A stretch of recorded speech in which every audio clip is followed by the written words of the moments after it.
Alright. Hello everyone, Channel Velocity here again, and today I'll be doing a brand new reaction video because recently it's one of my friend's birthday. Her name was Skull Nightshade, and she's a Sonic VTuber of sorts. She works with Sonic Speed Network and all of the other friends out there like DJ, Saffron, I think Scimitarch as well, but it could be completely wrong. But she does this pretty cool Sonic YouTuber stuff on her channel where she judges some fashion lines that some content creators would make. And from what I remember, I believe she said that she was like an overlord of sorts, like a spirit that watches over the souls or something like that. I can't remember. It's been a little bit, but I did recently celebrated a birthday party with her over on her channel. Her Twitch channel, I believe. I don't think she was live on her YouTube channel. But hold on, let me share a video with you because I promised her I'd be reacting to a video she made for her birthday, which actually explains the origin story of her character. So yeah, the Chaos Unleashed, Origin of the Master Emeralds, Skull Nightshade VTuber lore. So yeah, we'll be reacting to this right now. Oh, hello, Indy. We'll be reacting to one of my friend's birthday videos that they made a few days ago. It's pretty much like an origin story for her, I think, like her character. Alright, let's see what Skull's Nightshade's origin is. And I will be reacting to a lot of videos as well. They'll all be in a link in the description below, so you guys can check them out yourselves. Alright, let's see this. Chaos is power, enriched by the heart. The controller is the one who unifies the chaos.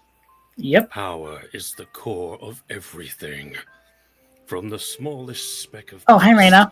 to the vast span of the universe. It starts and ends with power. Tens of thousands of years ago, these are the before the ancient Echidna tribes, before chaos. Ancients sought refuge on Earth, before the many cycles of dark and light Gaia. There was only power, endless, formless, and untamed. That's pretty true. From the void came a gem unlike anything else in existence thus far. The Master Emerald, glowing like a star, pulsing with raw chaos. Back then, the Master Emerald held more power than any being could comprehend. Far more power than in its current state. I am glad you're doing okay. The outside glowed so bright. The blinding green light pierced through time, space, and reality itself.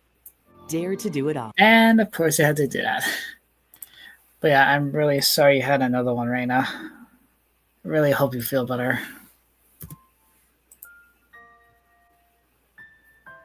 Such power could not remain alone. And such power needed a guardian. A protector, a soul bound by destiny. This is the story of a guardian, the first guardian. A demon born from the afterlife, a convergence point connected to all universes. She was an outcast, not driven by malevolence or thirst for power like her kindred. Her abilities were born from the purest essence of chaos itself. While most demons fed on negative emotions, Nightshade felt everything. A super empath. Yeah, probably a good idea right now. Cursed to mirror every emotion around her. Her kindness wasn't weakness, it was restraint. For if her chaos awakened, it could unravel existence. One fateful night, when the sky above the hollowed spire cracked open, Not with a Nope. storm, but with a tear in reality itself. A rift, unlike anything ever seen before, appeared above the jagged cliffs. Violet lightning danced in the sky, and the ground trembled beneath her feet. And in that moment, she knew her destiny was calling. It was in that rift that the Master Emerald, in all its raw power, sought its first guardian. A protector who could Hmm. hold the balance between chaos and order. So, so I know Skulls works with Sonic the VTuber or Sonic Speed Network, and they said that their streams are pretty much more akin to the actual like modern games, like the Prime Sonic of all. So I'm not sure if this is like her separate universe that's like well separate from Speed Network's universe. A being chosen by fate, Nightshade. With this gift came an immense responsibility. As the Master Emerald's guardian, Nightshade would be bound not just to its power, but to the very fabric of the universe itself. The realms knelt, not out of fear, Hmm. but respect. Hmm. Chaos is not a force of destruction, but of balance. And from that balance came the legend of Skull's Nightshade, the first guardian of the Master Emerald. Whoa. Whoa.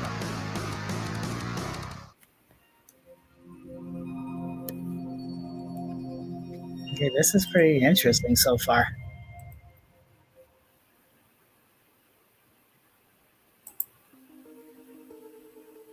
My name is Skull's Nightshade. Oh, there she is. This is the story of how I became the guardian of the afterlife and how I was the first guardian of the Master Emerald. I'm a unique type of demon known as a chaos demon. Born in the underworld, I am the daughter of two of the most malevolent creatures to exist at the time. My Hmm. mother, Lady Nightshade, was an alluring demon exuding with power. She gained the moniker Nightshade from her infamous reputation to strike her foes down like the deadly poison, and passed that same name on to me in hopes that I would adopt the same nature. My mother gave me the nickname Skulls because I liked to collect the skulls of her kills after each hunt when I was a child. Lady Nightshade Eh, was an empath demon. They guess feed so. off the emotions of other creatures.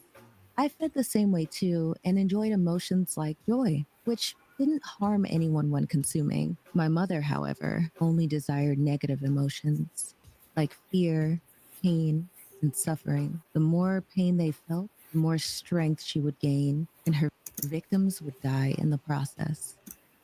So Skulls is pretty much like sort of like her version of Charlie Morningstar from Husband Hotel, I'm guessing. Just more Sonicified, I guess. My father is known as Wise Man the Wicked. He's Wait, Wise Man? Like that one from Knights? Huh. That's a new one.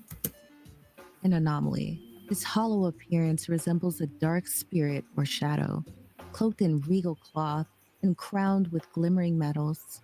In front of him were six detached hands, all bearing a sinister eyeball in each palm. No one had ever seen anything like Wiseman, and they feared him. His unique power to cause never ending terrors of the night to those who crossed him caused unease throughout the underworld. You could say my parents were a match made in hell. Yeah, pretty much. When I was born, Lady and Wiseman wanted me to be their dastardly, villainous, sinister little demon spawn. All things evil, just like them. So we all know the whole typical marriage where it's like the woman gets the last name of the men when they're married and stuff. So wouldn't that mean that Skull's Nightshade's last name is Wiseman? So it's like Skull's Wiseman or Skull's Nightshade Wiseman or something like that? But by a miracle, or in their case, a curse, Their daughter was a creature completely different. Unknowingly to them, the oracles stepped in and made it so they could only have a child with the opposite nature of their own. And I, their daughter, had a pure heart instead of one that was evil like they'd hoped. My parents did everything they could to change me, and eventually it was clear to them that I would never be what they wanted. Out of disappointment, they disowned me, leaving me to Oh, fend for myself and never to return. parenting 101, ladies and gentlemen. Do do do. I'm still unsure if it was out of guilt, but one of the oracles responsible for the curse approached me. They told me the truth about my parents' misfortune and took me as their own, training me for years to come. My combat and magic proficiency quickly improved. With my growing strength, I dedicated myself to protecting the underworld, kind of like an unofficial guardian, So yeah, pretty much like a Charlie Morningstar until in a one sense. day, everything changed. The Master In Emerald, I'm Port guessing? Washington, Nope, not that one. Wait for it and skip. So yeah, I'm guessing Chaos and the Master Emerald, right? A major imbalance could be felt, shaking not only the underworld, but the entire afterlife as a whole, swiftly spreading to all the multiverses. The skies opened, creating countless rifts Wait a and minute. breaking barriers between the realms. This was the beginning of a catastrophic event caused by none other than Lady Nightshade and Wiseman. Oh, okay. No, never mind. I was gonna say they did mention the crack in the sky. So with the way that they wanted like the Sonic universe, I honestly thought that the crack in the sky was that one creature that the Nocturnus clan were captured during Sonic Chronicles: The Dark Brotherhood. But then again, I guess it would kind of make sense considering that that game is no longer canon because of you know who. But still would have been a pretty cool opportunity for that. My estranged parents. In the years that passed, they had been plotting to take over everything. They finally had their opening and went for it full force, seemingly unable to be stopped. Hmm. Well, there's this. Suddenly, a blinding light appeared, briefly nullifying their powers and stopping their attempt of multiversal domination. In that light was what is now known as the Master Emerald. According to the Oracle, this was the first known appearance anywhere. Its origin and purpose was unknown. Hmm. Hungry for power and determined to finalize their plans, Lady Nightshade charged towards the emerald. As her hand came into contact with the mysterious gem, the immense power killed her immediately. Oh, Following her, Wiseman attempted to obtain the emerald's power, but was quickly stopped by me. wait. But it killed her immediately, though. Directly after the brutal battle, the emerald seemingly called out to me in a mystic whisper only I could hear. I walked over to the emerald, reaching out and touching it. Okay. Is My it? body was overwhelmed by a sense of peace, becoming one with this mysterious power. Enriched by the heart, I became the one who unified the chaos. Is it Takal's voice? The emerald chose me, and it was obvious that this was my destiny. Half the Master Emerald's raw power was absorbed into my body. As the chaos energy flowed through me, I changed. My jet black hair now had glowing streaks of purple energy. Oh, The immense power I obtained now put my power level on par with that of a demon lord. so the purple wasn't makeup or dye. It was actually chaos energy. Ooh. For the first time, I felt complete, like a perfect form. From there on, I stood guard without leaving the Master Emerald's side for years to come. This power needed a protector. Eventually, Wiseman returned for the power of the emerald. He was delusional and believed it rightfully belonged to him. Stronger than before, Wiseman reached the power levels of a demigod. Of course, as every villain would when it comes to the Master Emerald. My father and I engaged in yet another battle, but this time I was overpowered by his strength. From there, I had to make a very hard choice. If I lose this battle, Wiseman could finally control the Master Emerald's power, causing unlimited terror and destruction. He had to be stopped at all costs. In a quickness, I harnessed all of my power and used the emerald to trap my father in a realm of solitude. Oh. That way, he would be sealed away and alone for eternity, unable to cause havoc and harm to anyone again. This would turn out to be unsuccessful, but it kept him away for a very long time. Hold on, let me double check something. Wise men? Hold on, let me spell the name again. Okay, so it did have an E. Okay. Was Wise Men sealed away somewhere? No, not in Sailor Moon. I'm talking about Knights.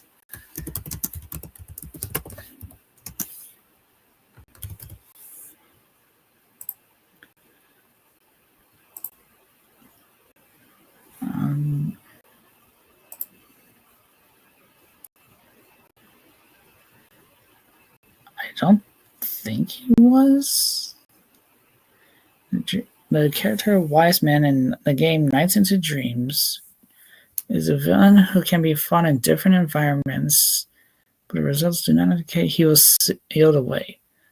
Oh, so it's probably something that they made up on the spot, but I could be wrong. To be unsuccessful, but it kept him away. I mean, I don't know anything about Nights into Dreams lore, so that's on me. Emerald's power was depleted. It shattered into fragments, with most of them sent out of the afterlife realm, and a few small shards followed Wiseman through the rift before it sealed itself. 2 tiny shards fell at my feet. I picked the emerald pieces up and gripped them tightly. I could feel my direct connection to the Master Emerald coursing through my body. To keep that feeling close, I would later fashion the gems into jewelry. Huh? The powers that be decided my fate in that moment. With my power, compatibility with the Master. Hold on, let me double check. Skull's Nightshade VTuber. Because I know she had like a lot of jewelry on her avatars.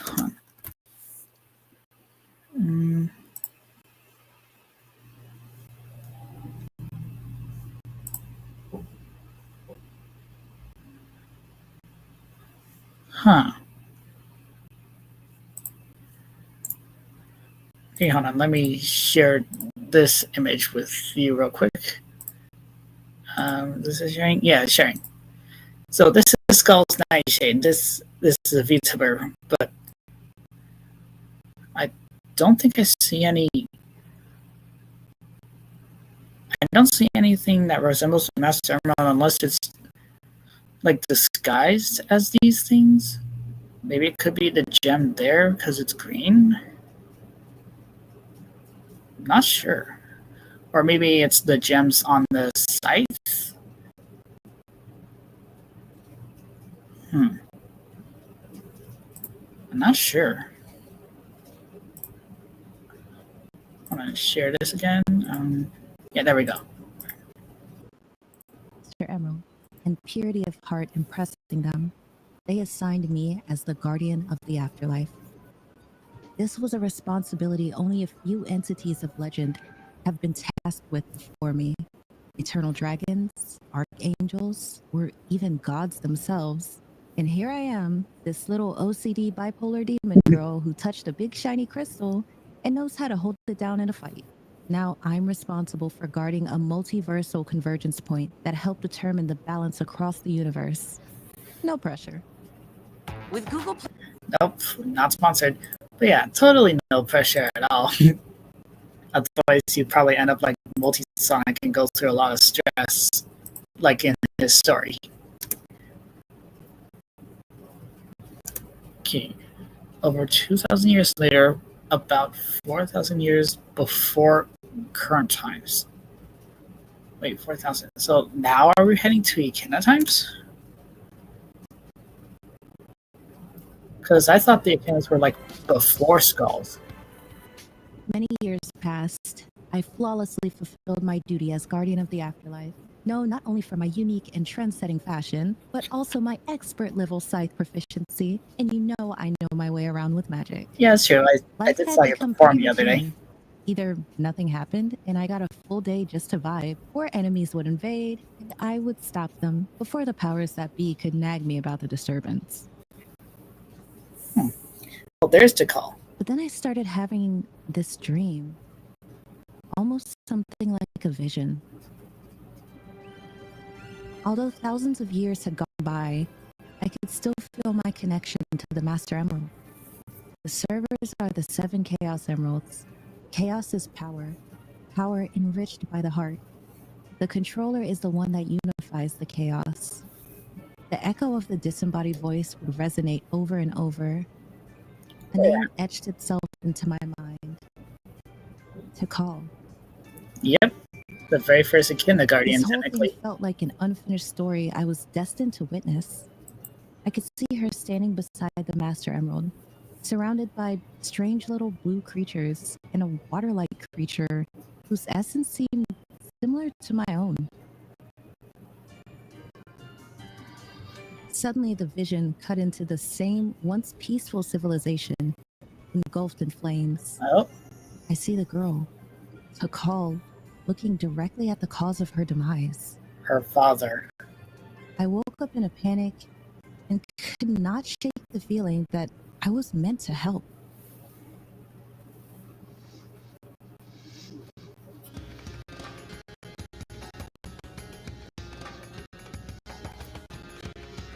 I followed the calling and was drawn to the place haunting my dreams. I scoured through endless universes until I finally found it. I left my domain of the afterlife to a far-off grassy planet covered in oceans in the mortal realm.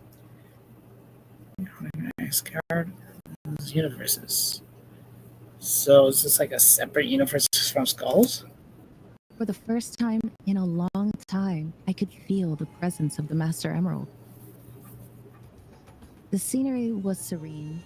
There was a lively civilization of Echidna, surrounded by lush, untouched land. Beyond the serenity, there was something heavy in the air, a sense of corruption that clung to the very earth. In the distance, I could see the girl from my reoccurring dream. She stood before the altar, calm and welcoming. While staying out of sight from the other Echidna, I walked up to her, calling out her name. Tikal! The curious young Echidna girl looked at me in confusion. Never seeing a creature like me before, she wondered what I was. Also, she wanted to know how I knew her name. After explaining that I was a chaos demon directly linked to the Master Emerald, I told her about my dreams. I warned her of the potential threat leading to her death. As Oh, yeah. anyone would. The girl looked skeptical, but she felt a deep, inexplicable trust in me as I stood before her. These words were shocking, especially coming from a complete stranger. And I'm guessing, and I'm guessing Tikal's father, Pachacamac, well, Great Chief Pachacamac, probably doesn't trust her. Because, power hungry and all that stuff. After that day, I visited Tikal frequently. We would both keep a close watch on the Master Emerald, and Tikal would express her concerns with her father, Pachacamac's actions. One thing we could relate to was having a power-hungry dad. Pretty much. Eventually, we developed a sister-like bond. Oh, so does that mean that in Skull's universe, Skulls herself is the Tikal of that world? Because it would make sense when you really think about it. She taught me about the Chow, the meaning of the Master Emerald's mantra I heard in my dreams, and Chaos, the god that lived within the Emerald. I shared my knowledge of my Chaos energy, as well as how my powers work, hoping that this would help her understand Chaos more since we were similar creatures. Yeah. During one visit, Tikal expressed that her father was taking things too far.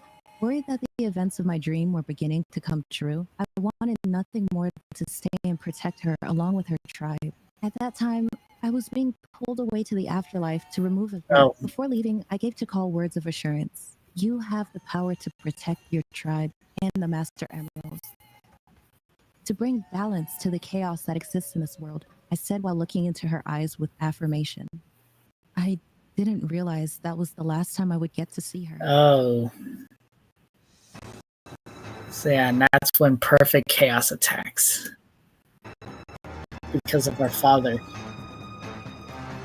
After taking care of the threat in the afterlife, I quickly returned back to the mystic jungle. But it's too late. But it was too late. Oh, there it is. Yeah, but it was too late.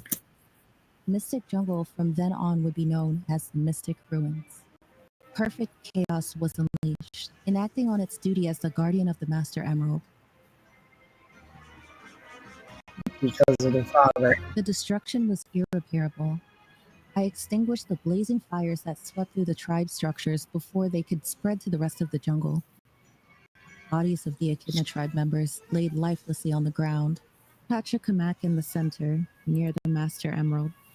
I walked over to the emerald, holding my hand out towards it. As my power resonated, I was hit with a vision. I saw Takal, taking my words to heart and standing as a guardian. Overpowered by her father, she could not stop the events that came to be. Pachacamac attempted to take the Master Emerald's power after obtaining the Chaos Emerald from the other Echidna tribes. His greed could be felt, and chaos was unleashed in his perfect form. Takal sacrificed her body, using her soul connected to the Emerald's power through harmony, to seal chaos in the Master Emerald, stopping his rampage. The vision ended. Nope. Seriously, these things just gotta stop popping up here and there. But yeah, she pretty much saw what happened before she got to the ruins. Hopeful that my words could be heard by my brave little sister, I whispered into the emerald. I knew it. Oh, she sees Takal's as a sister. Nice. I could trust you as the guardian to call.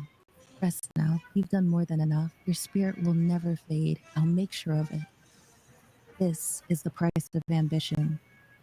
This is what greed does to the mortal soul. In that moment, a new determination burned within me.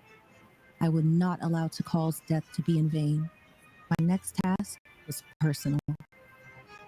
I planned to confront Pachacamac's soul in the afterlife to ensure that he faced judgment for his sins. That is true. Oops. I was trying to pause because I saw someone in chat. Good to see the Demon Queen's having a good B-Day. Yeah, it was very good. I'm watching her video for, her birthday gift, because I haven't seen it yet, but it looks very interesting. I returned to the afterlife, immediately posting up in the field of wandering spirits, where the souls arriving wander before reaching their next destination. Pachacamac's soul drifts, unaware of his impending fate.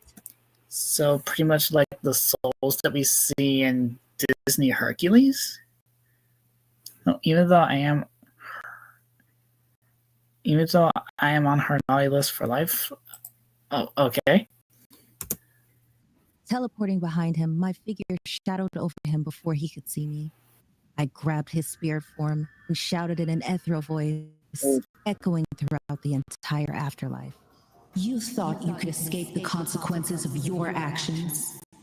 You murdered your own daughter, tore apart your tribe, all for power. Yeah. Pachacamac's soul flickers, his form half faded, but his arrogance remained. Struggling to respond, the last words he said to me were, I did what I had to do. Power is everything. And your family isn't? In a pure fit of rage, my aura began to glow as my eyes were void of all color. I gripped his soul with full strength and snarled at him. You can burn for it. With a wave of my hand, I channeled the raw power of the Master Emerald. The energy rips through the air, tearing at Pachacamac's soul. Is this the power you wanted? Was it all worth it? You could never be worthy of such strength. I shout at him as his spirit rips apart. His screams crescendo as they are lost to the winds. His essence is shattered. His soul condemned to the eternal depths of torment. You will never escape the consequences. Rest in the ashes you've created. I murmured as the remaining essence of his soul dissipates. Oof. Once clarity set in, I found myself thinking of Tikal with painful thoughts running through my mind. Is this what she would have wanted? Definitely not. I just hope. I hope she doesn't hate me for this. I wish I could forgive him, for her, for Tikal. But my role in the universe isn't forgiveness. It's justice.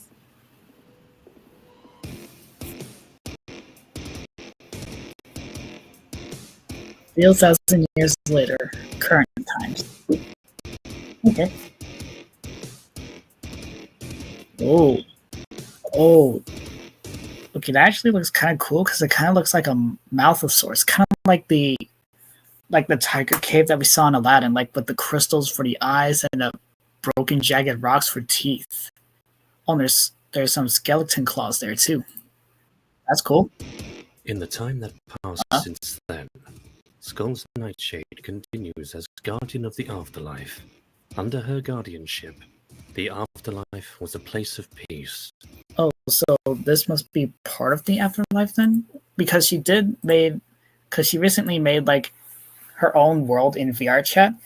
I saw only parts of it so far. I saw Sonic Speed Network there with Saffron as well. There was like a Master Emerald area and a room full of like golden doubloons and even heaven itself, I think, which kind of looked like Sky Sanctuary but completely made of gold. I'll still have to see the rest of her worlds later on. She eventually allowed visitors into the afterlife as an escape from reality. Oh.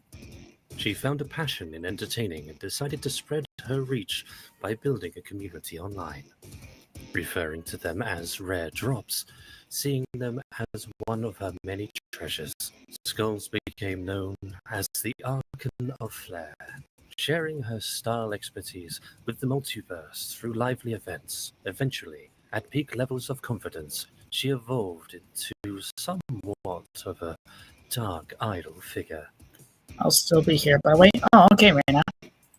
Skulls has become friends with Sonic and the crew, allowing her to reconnect with the Master Emerald when visiting Knuckles on Angel Island. Oh, and there's their father.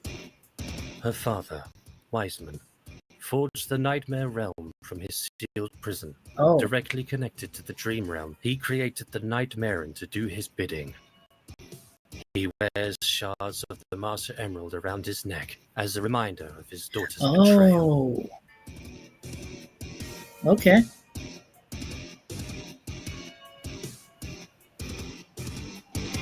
Oh. Oh, that was it. Oh.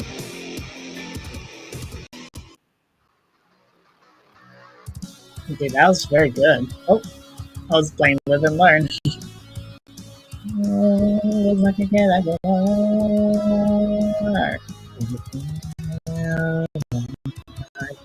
Living down your spine. Try to ignore. Yeah, that was actually very good so far.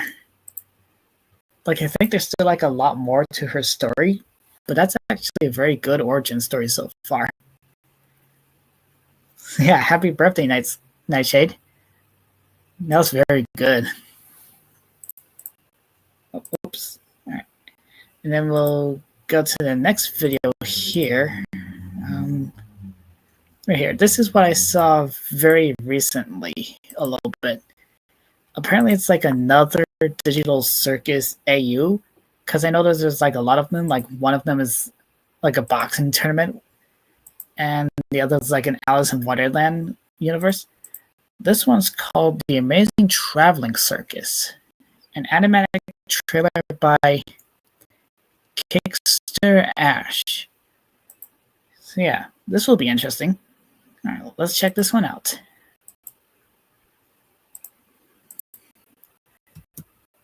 Oh, wait, what did it say actually? Hold on. The animatic is my fanfic AU and is in no way related to the original circus. Right. You cannot re-upload a video without consent. The song used is your choice. Alright. Alright. Well, I'm not really trying to re-upload it. I'm just trying to react to it. Oh. Oh. Oh, that must be Palmy. Oh, I think that's Jax there too. Most of the times, life was peaceful in the tents. Oh. Oh. Oh. Oh, yikes. Oh, flashing lights just in case. Flashing lights just in case. Through the abstraction virus always kept people on their toes. Oh, there's Dummy Goo. Adventurers would often task their tracking zones of wandering. Oh, keeping tabs on abstractions, dangerous jobs while they could be harmed.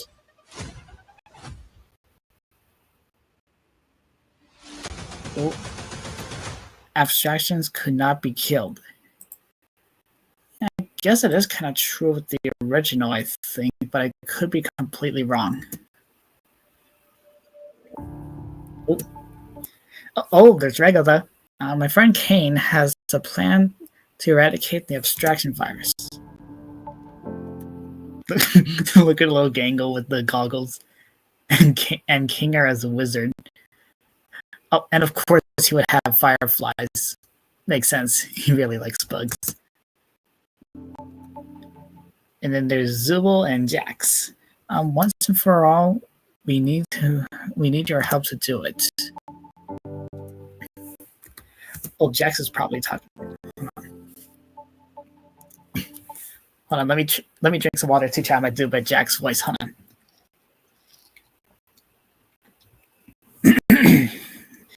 All right, Kane, is this an NPC or is this a new sucker? All right, here we go. You're asking us to go on a suicide mission. I'm not doing it unless I get paid. You'll all be compensated. All right, you'll all be compensated handsomely.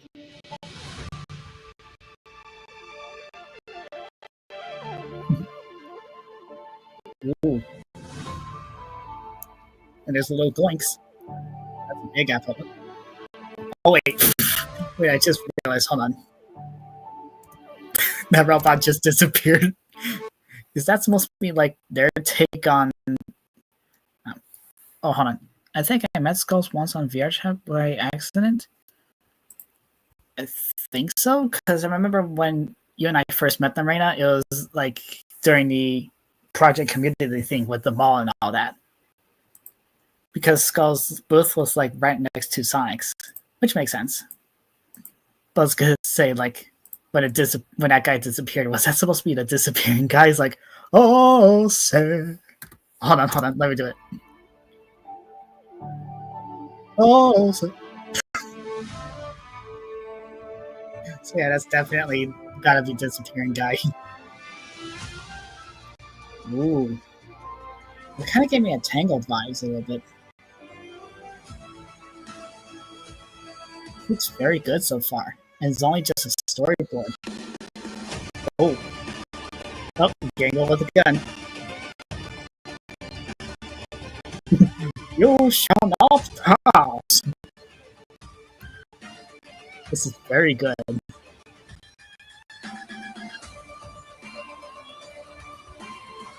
Whoa. Oh, wait. Hold on. Hold on. Oh, it's the chocolate monster from the Candy Canyon Chaos, I believe, in the second episode. And there's the eyes there. Yeah, that's gotta be Jax. He's gotta be abstracting, probably. Like, Jax probably has the abstraction virus, which would make sense because there's a lot of theories saying that Jax will probably abstract by the end of the original Digital Circus show.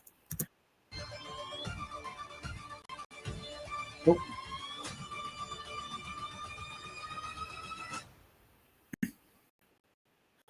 Oh, Gango's got it. Oh boy. Oh, wait a minute.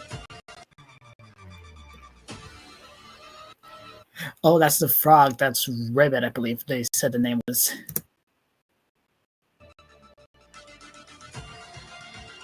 Oh, there's Jackson. Oh, wait. Oh, the background. It's all.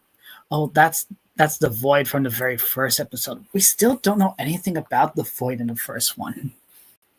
Like, the Void's gotta be important for the very last episode.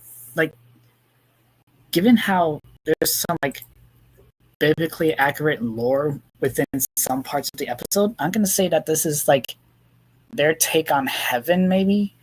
Like, once they break through the Void, they'll finally break free from the game and ascend into the afterlife. But for this AU, I'm not sure what this will imply. The Amazing Traveling Circus. Okay, I'm definitely liking and subscribing to them because that's actually very cool. And all's just animatic too.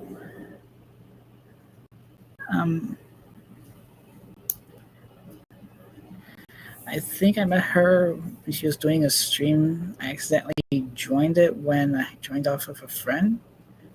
Oh, okay. But yeah, Skulls is very cool. Alright. Next up is, let's see. Yeah, we'll do another Digital Circus one because this one's from one of my favorite musicians out there, Kitten Sneeze. Hold on, let me share real quick. Alright, so they pretty much did like their own song cover of a song called A Little Bit Bad. I think it's from a weird Disney show or something. I could be wrong. But they did their own cover and a music video of a Digital Circus, but with swapped characters, and they've been teasing about it a lot. It's pretty much like a personality swap between Jax the rabbit and Pomni, the little jester girl. So instead of Jax being a jerk, Pomni's a jerk. Instead of Pomni being nice, Jax is now nice. Alright. Let's see what this song covers. Oh yeah, good thing for disclaimer. Disclaimer, this video contains flashing lights and bright colors. So yeah, I'm the only one watching. Yeah, that's okay. There'll be a lot more watching later on, though, for what I know. I mean, heck, my FNAF video has like 1.5k viewers, and yet a lot of them are like 12 or close to 100. And speaking of which, I'm actually almost close to like 30 subs on my channel. So yeah, that's going to be very interesting. Okay, so yeah, just in case for your safety, Reina, flashing lights and bright colors, so photosensitive viewers, be cautious. The video and merchandise is non-canon and not officially affiliated with Glitch Productions, the original creators of Digital Circus. It's all purely fan-made. So yeah, just in case of flashing lights. Kitten's Knees. Yeah, they're a very good singer. Alright, let's hear. Oh! Listen, all I'm saying is, if Zubal's head wasn't meant to be used as a football, then why can it pop off and be thrown around so easily? How did you even grab me so fast? Okay, I wasn't expecting it to go like an actual cartoon episode. That's more than any of the views on any of my videos. But yeah, I wasn't expecting that at all, actually. But I'm sure you'll get there one day too, Reina. Just gotta keep your hopes up. But yeah, I honestly thought it was gonna like go straight into music and not like animation for here. Looks very good. Does torturing people really make things that much better for you? Yeah, kinda. Yep. Howdy doodly do, my little buttered up bungalows. Are you ready for our brand new exciting adventure today? Oh, God. stuff. Of course. How long have they been going at it this time? 5 hours. And I've relished every glorious minute. All 300 of them. Kane, if you don't handle him, I... Whoa! Hold your hostile horses there, cowboys. I'm sure there's a non-violent solution to all your interpersonal conflicts. Omni exclusive one. Great. More reason for the freaks to ship us. Where? It's a different type of ship, Tommy. We're gonna do a kooky, crazy, personality swap-a-roo adventure. What? Oh. What's going on? Oh. Why are you all looking at me like that? Why am I suddenly very concerned about what everyone thinks about me? Oh no. Don't be upset. I got a little bite of Yet. You seriously think I'm gonna fall for the old pie in the face gag? What? Listen, Okay. I know I'm a prankster when I'm my usual self, but you're downright evil like this. Well, now you know how Tommy and everyone else in the circus felt. BRB? Oh, okay. Take your time. What gives? Oh, now we're... Do you know Oh, that now... feeling of a bright and sunny day? Well, that's the feeling that I get when I tell a kid they can't play. Your butterflies, my poison spiders, your rainbows, my haze. You're a technicolor dream, and I'm a nightmare. I don't know why, but I don't wanna go back. Now you got all this animosity. It keeps on pouring out of me. So, little bit.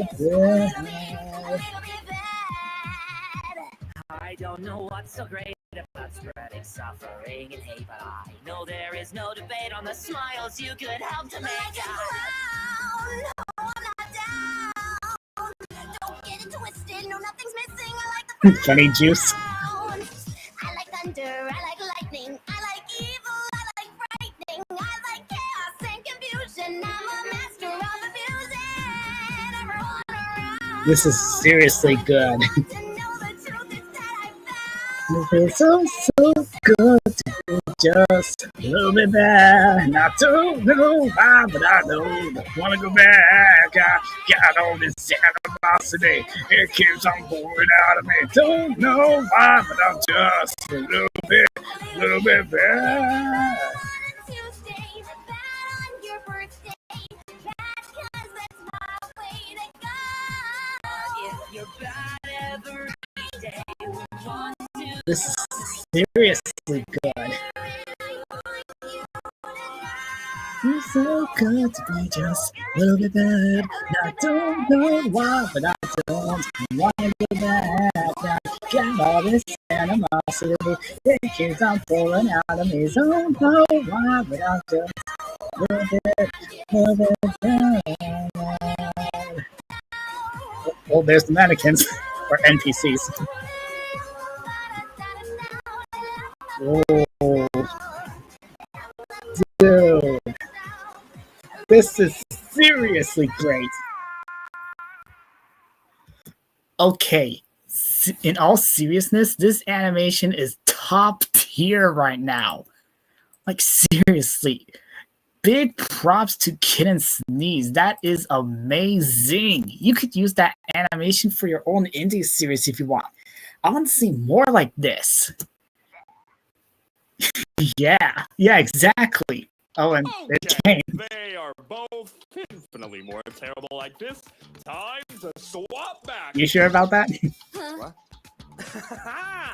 I'm my usual self again. Who are you? Oh, Family Guy death pose. Wow! Clean up on aisle. I'm not a boss. Yeah. Bubble, why are you like this? Oh, there's the credits. Yeah, huge shout out to all of the voice actors and singers on this one. This is perfect. Oh yeah, the original song from it is a Disney song. Disney's Primos. I don't know what that is. Oh, Jake Neutron helped on in this one too. Yes, they're good buddies.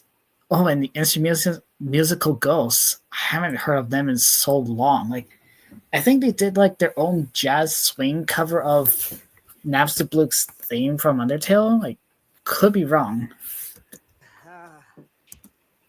And Twike Wonder. I think I've heard of them as well.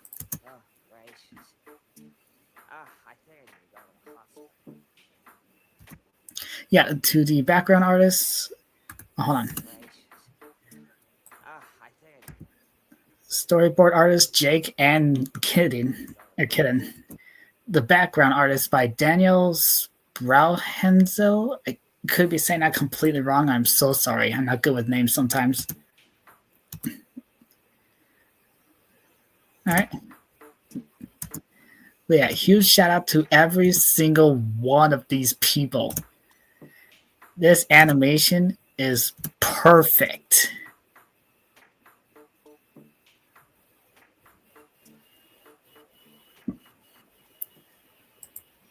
Everyone, thank you so Hey, much Kitten. for checking out our music video. It means the world to us. If you're You are so welcome. This is amazing. We teamed up with Makeship with Glitch's blessing to launch official Oh. Fox and Jammy plushies.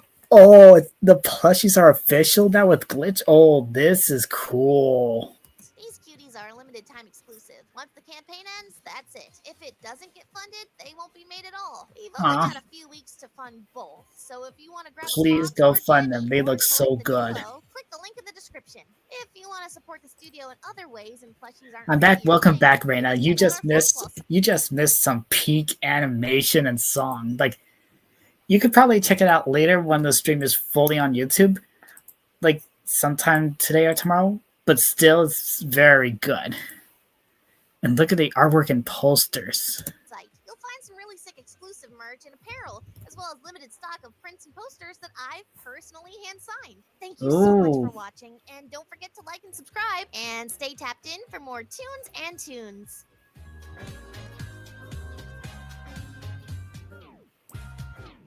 Man, that was very good. Alright. Next up, another digital circus, apparently. This time by DA Games of all people. I have not seen DA Games made a song, like an indie game song, in a while now. It's been a while since I've seen Will's stuff. And he collabed with Cammy Cat as well, another popular indie YouTuber songmaker. A song called Dying to Find a Home. Alright, so just in case flashing lights again, let's see what DA Games has in store.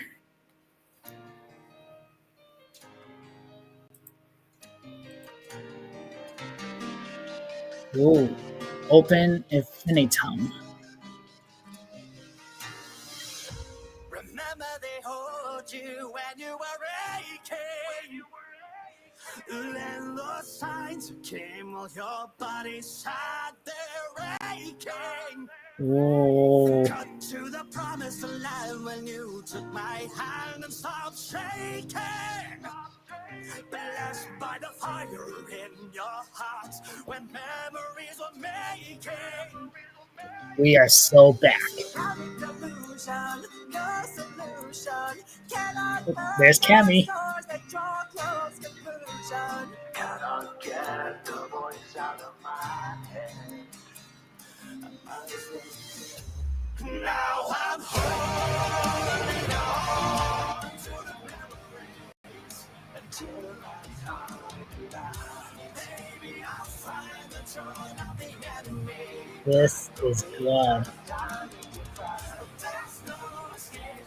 I'm sworn to fate. Now I'm torn away from you. I'm dying to find my home. But you're all I know.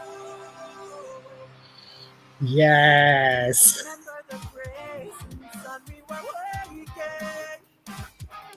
Gravity, then the gravity was ours for the creating.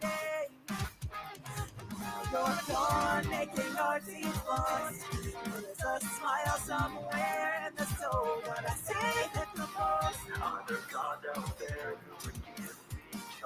I've lost my voice. Now I'm holding on to the memory. This is indie magic.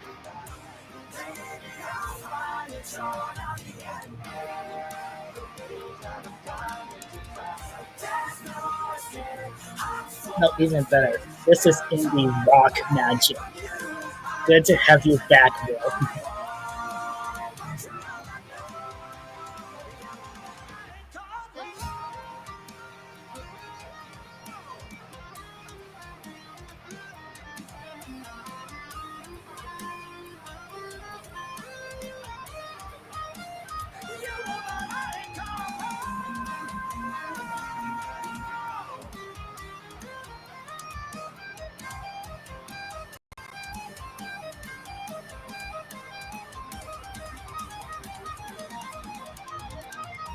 Ah,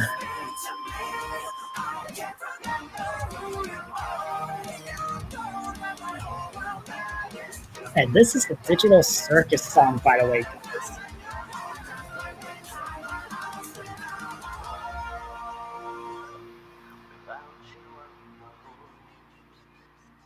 This is good.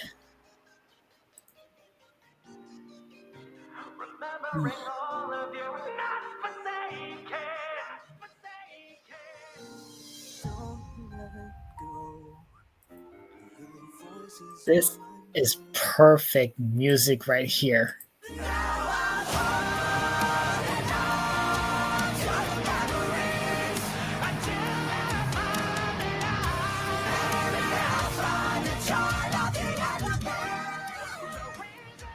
Yes.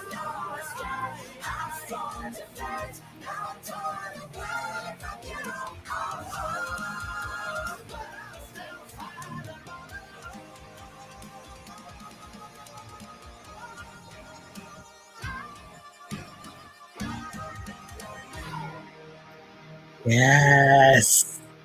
This is peak. And this is the reason why on my avatar you see the green and black on my shirt. This is the reason why I have that. That's DA Games. It's supposed to be like a AI generated DA Games logo on here. But this is the reason why I have that shirt, because music like this is perfect. This just gives me like 2015, 2016 kind of vibes, and I am all on board for it.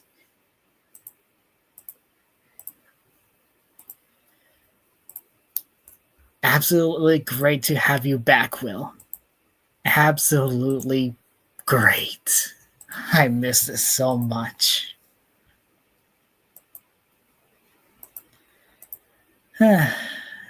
That was great. All right, now we have a video game trailer that looks a little bit interesting to check out. It's called Blast Cats gameplay trailer by Blast Cats Production, or Development, I mean. All right, let's see what this one's about. Oh, already. Oh, geez. Wow. Okay, this kind of gives me a whole bunch of vibes, honestly. It's like in a very good way. Ooh.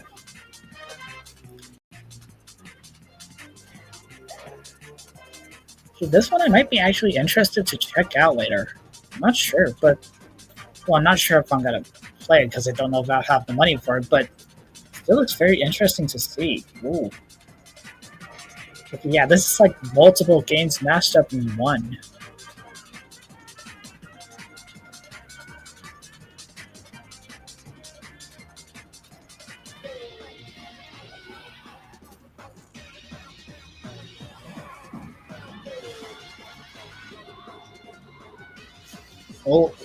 Geez, that's a lot of spikes.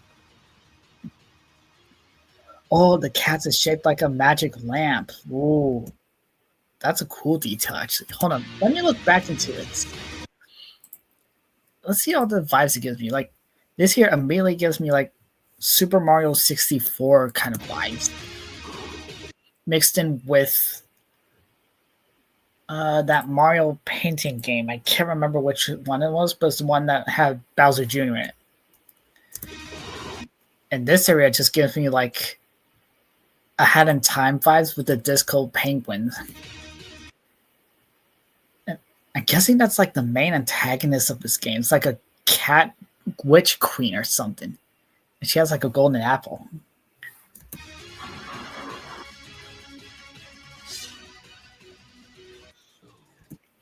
And the way that this autumn area looks kind of gives me like a mixture of Nightmare Before Christmas and Alice Madness.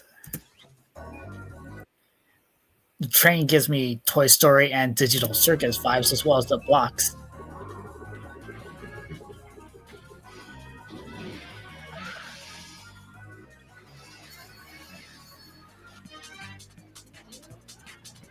The music is very good too. It's like some parts of the gameplay looks realistic like here, but other parts feel silly and cartoony like this one. It also kind of gives me like a Crash Bandicoot vibes with the spin there, and this boss area. Like literally, this is like Papu Abu, I think his name was, the chief that we fought in the first Crash game.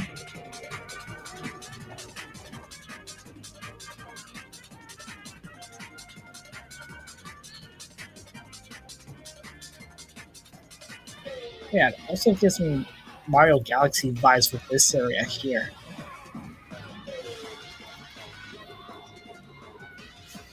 Okay, so yeah, I'm definitely going to be checking this thing out.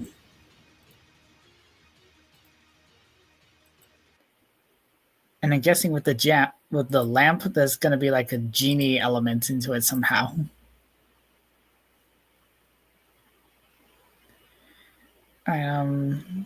Let's see. Next one, share tab. There we go. All right. Now this one is another web series apparently called Elementales, I think it is. It's official dub by someone named Flamekey Fan. I could be wrong on saying that name. But let's see what this is. I am Mai, a weirdo in a world of sea people. What? But one day, everything changed. Now I am a weirdo in a world of super weird creatures. Oh. Stay away from me or I will have to finish you off. Don't worry, I don't intend to hurt you. Oh, wait. Is this...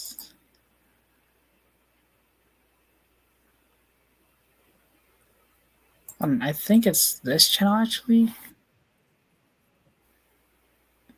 Yeah, no, it's the same channel. It's just like different language.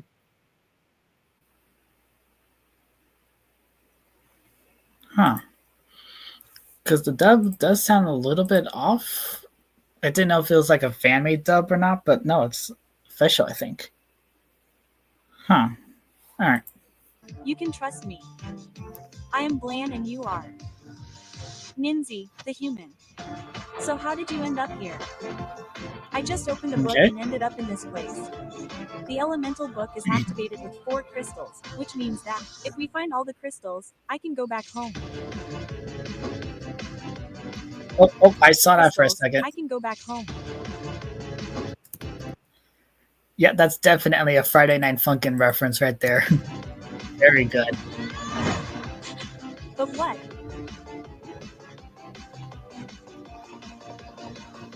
Oh, so there's ice Nice creatures. I am one. What? But the Aquarians have been extinct for 1,000 years. Huh? 1 year, then you will come with us. It is very noble of you to want to help them, but understand, they do not belong here.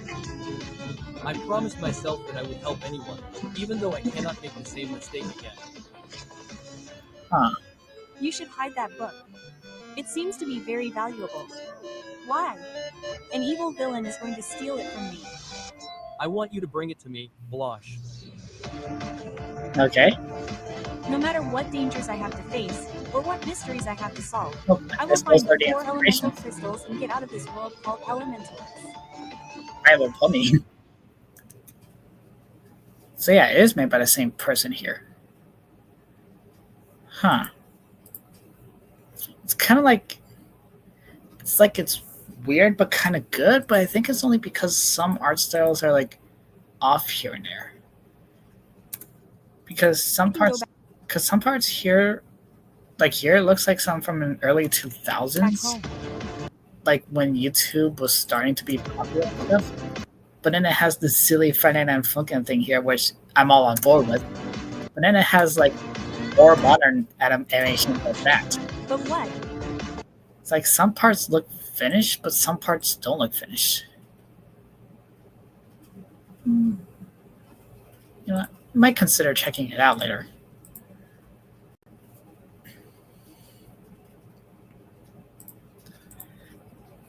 Okay, so now let me go to my watch later list to see which ones we can try out next.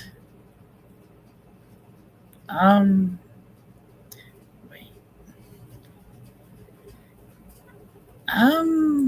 Maybe this could work. Oh wait. Okay, here we'll check this one out next. Hold on, and then just going to see all the other videos to see which ones to check out. Click some to remove since we've already saw them.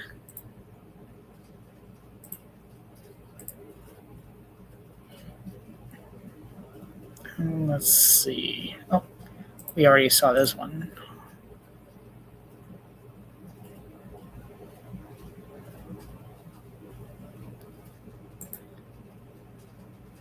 Maybe this one.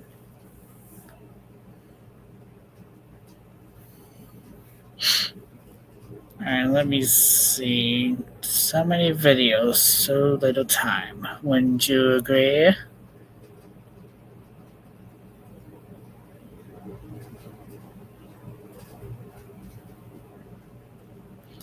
Let's see. Do. There's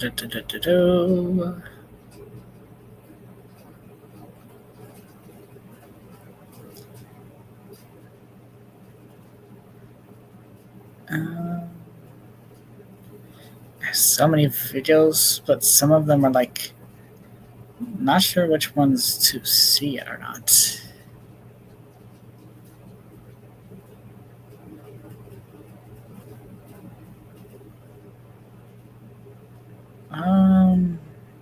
Oh, this one would be a very good one actually.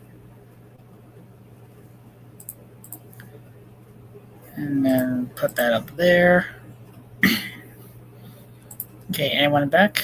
I'm not sure. Nope, no one's back yet. Alright.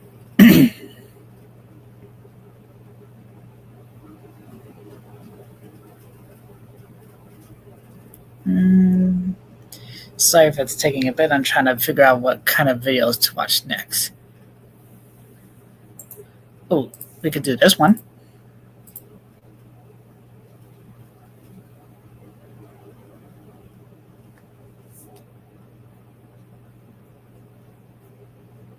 Oh, and this one. So yeah, we got a few more songs to react to.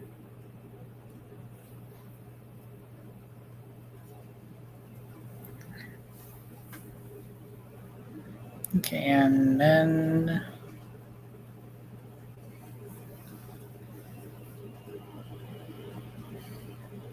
I think that should be it.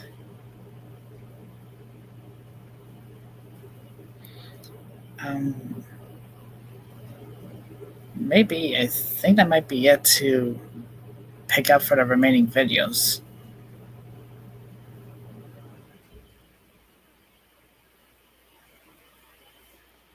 There's this one we could do actually. Hold on.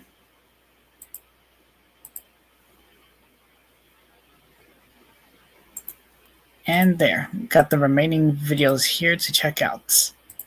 I may not have had them in the description, but I'm still gonna give them credit for creating all these.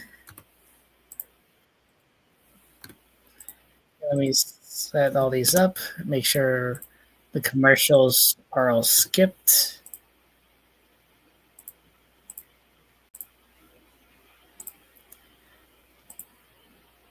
Okay, there we go. Okay, so the next one we'll be reacting to is which one's first? We'll do this one first. There we go. Now we got it all set. Okay, this is a Deltarune animatic by Lynx Griffin called Old Fears and New Dears. Another. Oh, yeah, it's for the 7th anniversary of Deltarune. Jeez, 7 years? It only feels like 5 or something. But yeah, this will. For those of you that don't know, Lynx Griffin is an artist when it comes to some fan-made Deltarune content, and they made this very cool AU called Paper Trail, I think, which is like their own continuation of Deltarune, like before Chapter 3 came around. Alright, so let's go and check this guy out and see what they did for this video. Old Fears, New Dears. Hometown Fall Festival. So, what do we... Hey, it's Jack! Oh, Jack? Susie, you named that thing? Well, you know, it looks like a jack, right? But with the jack-o'-lantern head? I guess so, yeah. Man, me and Crystal gotta move into Castletown. Gosh, I used to be so scared of this thing when I was little. I was always afraid it was gonna come to life and grab me. Oh, jeez. Really? You were scared of this guy? Yeah. I didn't want to go to the festival at first. So, my sister, she'd always say, "Don't worry, Ellie. He won't try anything after I'm done with him." Oh, December. And then she'd jump up and punch it right in the chest. Oh, jeez. Then we'd walk into the festival together. Oh. What? You know, I wonder how Jack felt getting punched around like that. It's not his fault he was made. Oh, wait. Is it Jack as in that Jack-o'-lantern monster that we see in Chapter 4? Oh, hold on, let me see the voice.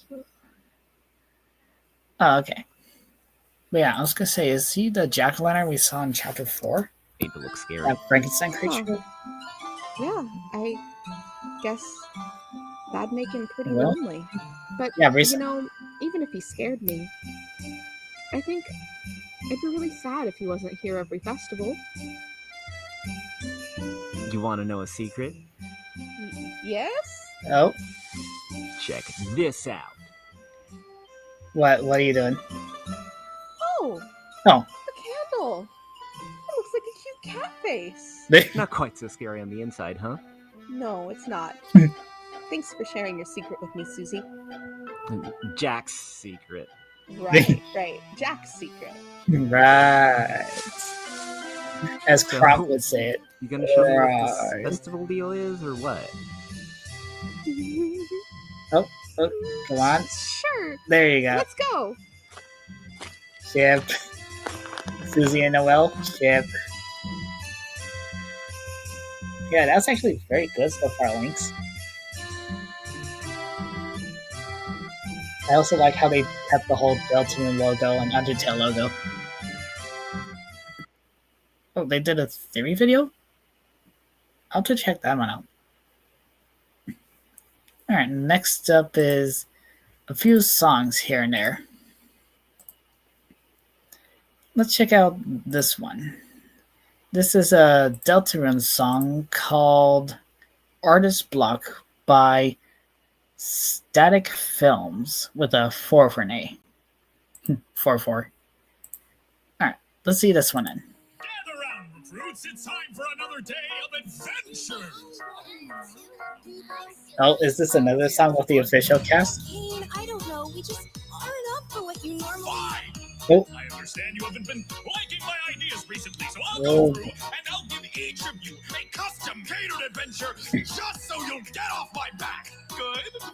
Oh, jeez. Mommy, let's start with you. Let me work a little magic and I'll see what I can do. I'll drop you off alone in a room by yourself. I know just the gift which ought to better your health. It's friends, hundreds upon thousands of mates. Voted only there to listen, quiet, never to debate. You'll always have a chum to lend a helping hand. But that's not what I need. Is that a new hand? Yes, thrones of violence. I'll drop you in a fight against an endless swarm of deadly rabbit-hating rabbit nihilists. Oh, jeez. Don't care if they die. Pick them, push them, shoot them, and they still won't ask why. Truthfully, they're just glad to be included. You don't see how this is convoluted?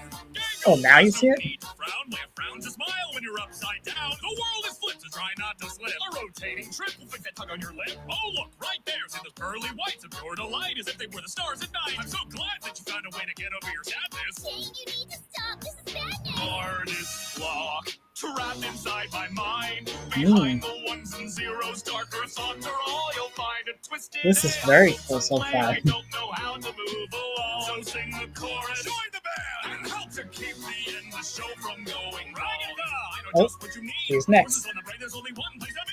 Welcome to the track. We've got horses galore. Place your bets and Oh. take a guess on which horse will beat the score. Please don't look so That makes sense. afraid. Horses are plastic. They can't feel pain. You can whip them. You can stick them in 1,000 for a way. Kane, I want to leave. I don't like this Ah, game. Oh, jeez. What is there to do for He's you? going insane. Despite how long you've been here, I don't know what's wrong with you. Oh, Oh, I just want to see my wife again. Maybe some mysteries should remain unsolved, some cases unresolved as we move right Jeez. along to Zobo. All right, Zobo, let's just. Stop there.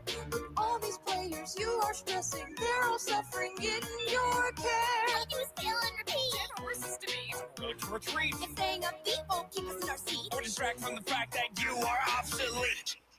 oh boy. Oh boy. My thoughts are caving in.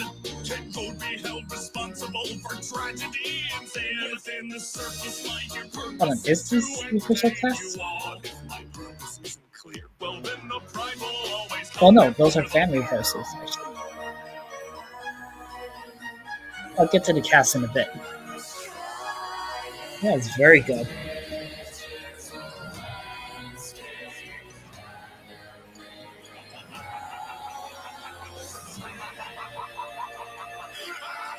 Oh boy. Running diagnosis check. Kane. Oh. Kane.ai model. Oh boy. Oh boy. Oh boy. Darker thoughts are all you'll find. A twisted day I built to play. I don't know how to move along. So sing the chorus. And they'll do Oh. keep the end the show from going. Stop trying. Hold on. What's that say? And they'll do keep the Stop trying. There is no going back. Give in. You push too far. end Oh. the show from going. Artist block. Trapped inside my mind. A mental clock counting down to your demise. I am not useless. I'm not toothless. I'm the master of the ring. Done holding back. So sing my puppet. Oh. Oh, that was very good. Oh, there's the cast. Hold on. Yeah, that song could kind of work for Kane if he had a mental breakdown at the end. Because the show was based off of I Have No Mouth and I Must Scream. And I'd done a little bit of research from someone on YouTube saying that Kane represents AM, who's like, I think, therefore I am. Alright, so Jax is Axie, Zubo's Ariadina Arts. I could be saying that wrong. Pomni is Milk in a Microwave. Regatha is Verdi a Heart. Gingle. Oh, Chi-Chi. I didn't know that she was there. And Kinger is Ash McShane.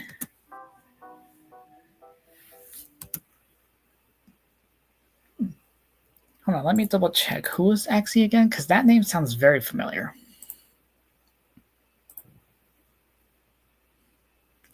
Oh, they made some songs too, right. Oh, they made the Terrible Things song, the FNAF song. Right, now I remember. Well, let me subscribe to him as well. And then subscribe to this one too, because this is a very good song. Okay. All right, next up we've got this song here. I think it's it's a Poppy Playtime song by Rick D, who is the voice of Lloyd for El Lion, actor extraordinaire from Indigo Park. And he's done a lot of Poppy Playtime Smiling Critter songs specifically. To give a rest, he's like made that song that's like, just take a rest, you had such a long day and you deserve it. Alright. So I'm guessing this is a new song or revamped song? Rise and shine, Critter Crew! Oh. I've got a big surprise for all of you! There's Dog Day. Apple? Or a new sketchbook? Or a new regular book? Better! A new friend! Ooh, that's the A new friend? Sure is! Say hello, Catnap! Oh. Hello? Just pause it right on the right image, but there's Kickin' Chicken. But yeah, this song's like an introduction to Catnap. Want me to show you around? Say no. Happy House Cat. All show them together! Welcome to our happy Ooh. home, sweet home. You're gonna love it. Oh, you're gonna love it. Where the smiling critters freely roam. Don't go out of it. Never go out of I like this it. art style actually. Everybody's caring, kind and nice. If you let them have their little life, Spend your days with us in paradise. just one thing you gotta do. Here we love to lend a helping hand, Work together, we all work together. doing all the special things we can. Do whatever we can, do whatever. X marks the spot. There's no problem that we can't defeat. When our talents kinda let us Oh, are they making his home? Our perfect home complete. Oh yeah, that's his Tell 'em, house. Critter Crew. I think things are with my smarts. I hug things out with my arm. I entertain with my art. I entertain with my I charm. make sure everyone plays. Make sure everyone's fed. I make Cats and everyone's fish. day. What can you do? What do you say? It's late. Go to bed. Aww, no one wants to go to bed when there's so much to do.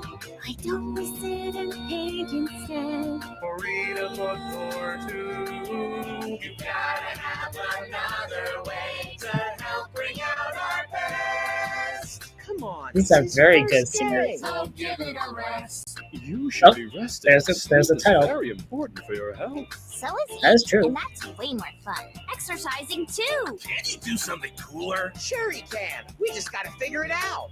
We could all play jump rope with your tail. We won't scratch it, promise we won't scratch it. I don't think he likes You that. could catch the rat that steals our mail. You can catch it, betcha you can catch it. Oh, We can think that's of the lots nightmare of critter. stuff to do. That contributes to the critter. This art style is pretty cool as well. Catnap, what sounds good to you? And that's a lot of things. Helping you rest? Everybody needs 8 hours of sleep. That's so boring, really super boring. Without it, you'll be tired and weak. Stop the snoring, That is there's true. no time for snoring. Dog day wakes us when the sun is bright. Even if we stay up late at night, We go play and everything. I mean, there has to be a balance, right? With no side effect. Oh. I'm glad you came to our town. Don't mind one more mouth to feed, but man, you're bringing us down. Guess everyone is agreed. Going to bed is a bore, so maybe it's for the best. You picked a different choice. Show everyone you can do more. Just take a rest. Oh, there it is. Oh, come on. He could have sang a song. Just take a rest. You had such a long day and you all deserve it. No one wants to go to bed when there's so much to do. Why don't we play some games instead? Or run a lap or two. You gotta have another way to help bring out our best. He needs a place to stay. Oh, Yeah. give it a rest. You're being really nice, Dog Day, but the guy just won't listen. The Critter Crew only works when everyone works together. And Catnap isn't really working with us. I think you guys aren't working with him or taking his advice. You all seem tense, so why don't we sleep on this for now? Yeah. More sleep talk? You're so annoying. Is that why your folks abandoned you here? What? Okay, you kind of took things way too far, Kickin' Chicken. We're all orphans. That's too far, Kick. Yeah, exactly. I mean, sure, you all are orphans, but that's way too far. A smiling critter's never put down a friend in need, no matter how annoying he is. Just look at the poor guy. But he's gone. Great, now we abandon him too. Does that make him a double orphan? Chicken! Seriously? I could sleep, but I just yapped. Nothing but a nag. Oh boy. No one likes that stupid catnap. Get back in the bag. Aw. I wish I had a better way to share what I know best. Bring balance to their day and give them Yeah. balance Hold on, what? to their day and give. Oh, it's the poppy gas. them rest. Gifts for the outdoor. Oh, you really had to interrupt this song like that, had really? And there's another one. Okay, we're just loading here.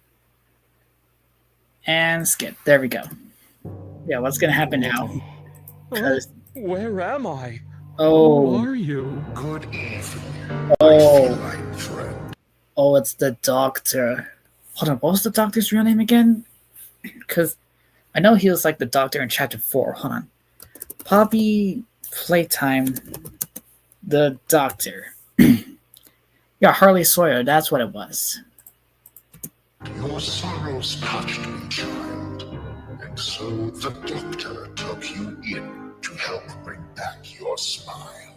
No. My throat hurts. It shall fade, so pay it little mind. You love the changes I have made, as you are soon to find. You're right, you know. Your friends will soon be jeez. they cannot see the value that you offer them, and also offer me. Yeah, that's not I good. think you find yourself of use now, no longer a pest. So run along, honor your vow, and give them a rest. Oh, he probably did some creepy surgery on him to make him spew the poppy gas just like in the game. Is it midnight already? It was just dawn. Oh well, surely they're all fast asleep by now. Nope. There you are. Oh, wait, it's the animation from the Poppy Playtime series. Like all the fan-made Poppy Playtime episodes. Hold on. Who's the animator again? I think it's one of those two. Oh well, surely they're all fast asleep by now. But yeah, this is the animation art style that I love when it comes to the smiling critters. And also they have ice cream, they're reading a book, making love letters, baking cookies, drawing, and arm wrestling. Oh, there you are. Dog Day's been looking everywhere for you. Want to join our slumber party? I bake cookies. You're all up past midnight and eating sugar? And you're being a party pooper. You don't understand. All of you need to go to bed right now. Or what? You'll have nightmares! Oh, like that? What did you do to them? Oh boy. No. What's happening? Oh boy. They're dreaming? I can see them dreaming. Wake up. Please, wake up! No matter where I look, it's great. Wake up, why can't you hear? These wormy legs can't hop away. They're dreaming of the green spheres. Don't want to eat you, but I'm stuck. Never wanted this at all. I didn't mean to hurt so hard. But I'm talking to a wall. I got an alley really far. At least a few of them are mine. So far me up like Oh jeez. Be revived. I'm so sorry, Critter Crew. I couldn't save any of you. Catnap? Oh. I'm back. Good. They're still sleeping. If I'm lucky, they'll think all of this was just a bad dream. Even me. Farewell, smiling critters. The title, hold on, the subtitles. Catnap accept his life as a stray. Oh no. Farewell, smiling critters. Catnap! Look, I can explain. You were right! What? Oh? I had the scariest dream. It was a nightmare for sure. Please be a part of the team. I won't complain anymore. We'll let you finish our days. We know that's what you like best. It'll be okay. It's up to you, what do you say? Just take a rest. Oh. Hey, It is if you Tom. like this song, then why not subscribe? Watch me play games weekends at Nightshade Live. Well, check out the Patreon for special rewards. Catch me on the socials and join my fan Discord. It's free. Yeah, go check him out. He does lots of great stuff like this. Yeah, this is very good, Rec. Or Tom. Alright. Let's see, it's 1:33 a.m. Alright. So then we'll do a few more videos and then we'll probably call for the day. Like this one is the last song, and then we'll head up to some 2 rewrite videos. This one's a Has-Been Hotel song called Classy, an Alistair's theme song by Cougar McDonwall. I've seen some of their videos when it comes to songs, and it's very good. Alright, let's see what they got for Alistair.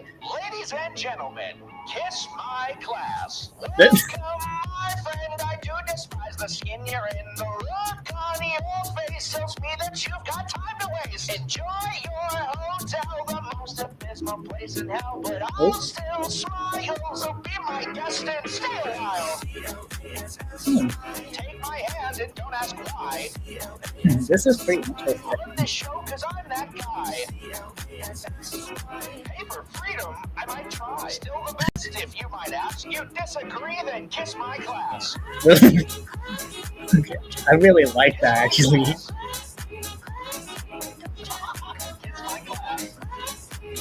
Oh, duck season. Still the best, if you must ask. You disagree, then kiss my class. Style, I've got grace. I've got a little bit of blood on my face. While you suffer. Well, yeah, you're a cannibal. I am a gentleman, after all. I've got deals on deals on deals, and after all, my lease still shows. So if I can't find the loophole, why, I'm sure somebody knows. I still have to check out season 2 of Has-Been Hotel because I did saw season 1 and he was on like a leash of someone else. So I still have to figure out who it is because I think everyone agreed when we say that it's probably Lilith, like Charlie's mom, that made a deal with them because she's up there in heaven for some reason. Oh, hey, Flame. Yeah, we're just reacting to a few videos here and there. I actually just finished a catnap song, technically, of Smiling Critters, but at the very beginning I was reacting to Skull's Nightshade's origin because it was her birthday the other day and she really wanted to see me react to this. Take my hand and don't ask why. On this show, cause I'm that guy. Pay for freedom, I might try. Still the best, if you might ask. You disagree, then kiss my class. And the letters just switched out. You're funny, really, kiss my class. Start the show. This Has-Been Hotel. Oh, Vox. Oh. Nothing special, and you could never win. Nobody cares because you're old news. That's just in. I'll bring the visa. Okay, I wasn't expecting him to go. Oh. By the time I take the step. It's not your song, it's mine. Yeah. Take my hand and don't ask why. On this show, cause I'm that guy. Pay for freedom. Oh, hold on. I saw that. The YouTuber just put his own profile on the picture right there. You see, there's Cougar, and now there's Cougar. That's nice. Pay for freedom, I might try. Still the best, if you might ask. You disagree, then kiss my class. Oh. Kiss my class. Kiss my class. Still the best, if you must ask. You disagree, then kiss my class. Ooh, that was actually very good. Oh, all right, now it's time for the last 3 videos, technically. I think 3. Might be wrong. Alright, next up is something that just appeared on my recommendations. It's called Can We Rewrite the Entire Sonic Story by Beware? Alright, let's see how they can rewrite the entire Sonic story. Franchise as if it was all planned out from the beginning as one continuous story. So pretty much like what the Unwithered Truth did with the FNAF story? Meaning plot points like the Time Stones, Space Colony Arc, and the Ancients were all intended from the very start, foreshadowed and tied into one another instead of taking place over separate disconnected games. Wait, does that also include the manuals from the very first Sonic games? Because I know, like I mentioned in one of the videos I think I did, the manual for the very first Sonic game stated that Sonic's source of his speed was his running shoes. So yeah, it wasn't Sonic himself, it was his own shoes. And that South Island can move in the water, like it can float. And it's like a big treasure trove. Yeah, Sega really needs to like go back into manuals and look back at the lores, because they do have a lore manager for all that, but they should really like bring back all the plot points that they missed out.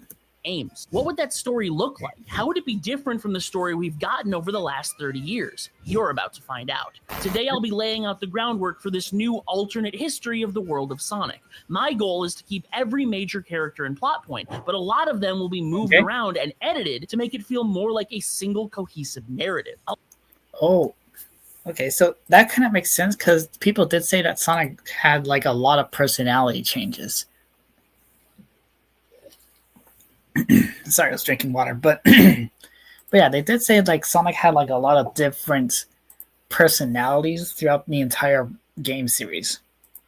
So that does make sense. I'll also be fleshing out some of the characters that got shafted with lazy or inconsistent writing. Genuinely cool characters like Infinite or Silver who deserve better writing. I'm going to be doing my best to give them exactly that. If you like this story I spin... Well, does that also include Sonic 06? Because Sonic 06 definitely needs some rewriting. Now that I know like a whole lot about why Sonic 06 was so bad to begin with, not just because of the gameplay. In here or have ideas for how I could have done it differently, definitely let me know down in those comments. But enough. Oh, hold on. Let me unplug my charger. There we go. Repeat that. Writing.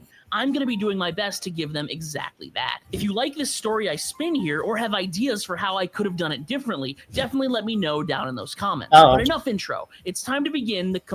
I'll probably do that just in case after the video.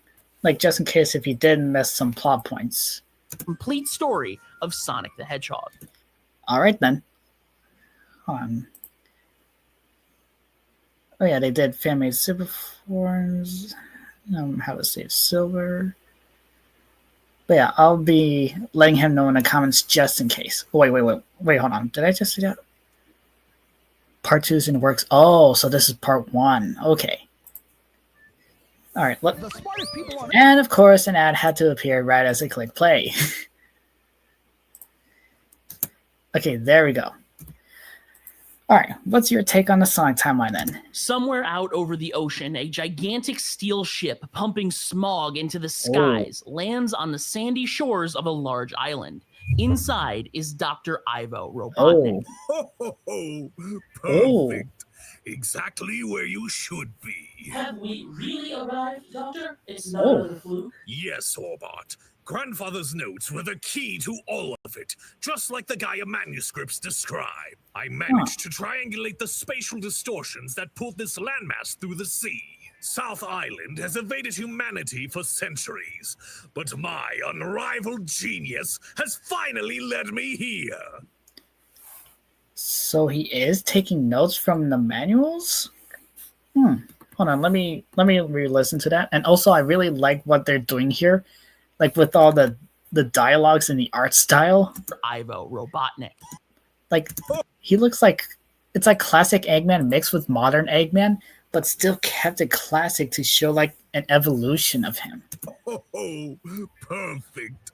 Exactly where you should be. Have we really arrived, Doctor? And also, it's very interesting to see Orbot at the very beginning of the timeline when he arrived over in Sonic Unleashed, like as a prototype. It's not another fluke? Yes, Orbot. Grandfather's notes were the key to all of it, just like the Gaia manuscripts describe. I managed to triangulate the spatial distortions that pulled this landmass through the sea. Yeah, pulled the landmass through the sea. So yeah, he is taking notes. South Island has evaded humanity for centuries, but my unrivaled genius has finally led me here. Oh, extraordinary. So what exactly are you going to do now that you found it? The same distortions that pull this island all across the oceans of the Earth act as a weak magnetic pull to certain wavelengths of energy. After all these years undisturbed, they should all be here. Have you completed the preparations for Project Batnik? Of course, sir. Good work. Now I have everything I need. The doctor taps at his keyboard, and the front of his metallic ship opens up. Pouring out onto the sand, a swarm of machines snatch up the birds and crabs sitting peacefully on the beach. The mythical Chaos Emeralds will be mine at last! 2 weeks later, in the quiet and peaceful Green Hill, several animal citizens are enjoying a picnic out on the grass, one about to take a bite out of a sandwich when a gust of wind whips past them, and he looks down, seeing the sandwich gone, replaced with a small note reading IOU. They look all around for the thief when a voice pipes up right. Oh, that kind of makes sense as well, considering that Sonic is homeless. So like, wait, that what? I guess that wouldn't make sense though, because Sonic is more pure-hearted. Why would he steal a random person's sandwich? Reading IOU. They look all around for the thief when a voice pipes up right next to them. That was pretty good. But next time, try less tomato. They try to grab the little Okay, I actually like that voice for Sonic. prankster, but he disappears in another gust of wind. This is 15-year-old Sonic the Hedgehog, a notorious trouble. Yes, someone finally gets his age right. Like, a lot of people still think that Sonic's like older, even though Sonic is technically a kid. Like they said, Sonic is 15, but Tails is 8, Knuckles is 16, Amy is 12, Cream is 6. Like, people really need to read the manuals and actually know what the character's story and age are. Troublemaker on South Island, an orphan who never had to answer to anyone. Oh, he's an orphan in this one. Oh, so he's under the caretaker of Longclaw then? Or not really? Was always alone and always free to cause trouble. He also, strangely, has always been supernaturally fast, something neither he nor any of the other animal citizens of South Island know why. So in this version, his shoes aren't the source of his speed and is just normal? Sonic does a lap or two around them, chuckling to himself, but stops in place when a loud mechanical buzzing rings through the air. Flying over the hill is a strange sight, a mechanical hornet that fires a metal stinger at the confused citizens. Rushing in to help, Sonic tackles them out of the way, narrowly avoiding the danger. Hey!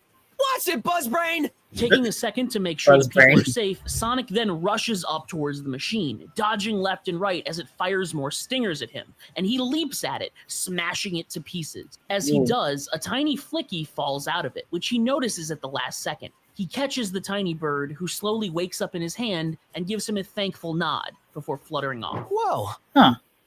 Think for eyes. And an ad, of course. But yeah, that's actually very interesting. Weird. See ya. The two citizens he just shrugs it off? Nod before fluttering off. Whoa. Weird. See ya. The two citizens begrudgingly thank Sonic for saving them, but quickly run away in fear as they see a swarm of more machines, buzz bombers, crab meats, moto bugs, all crossing the horizon to invade Green Hill.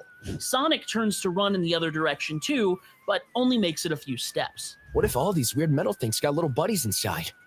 I mean, it's not my problem, but nobody should be trapped like that. Yeah. Why not?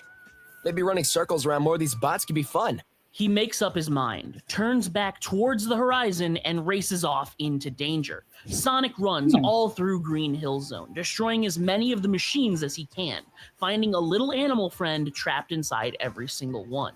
None of them know what's going on, though. They can only remember the vague image of a man with a very peculiar round shape.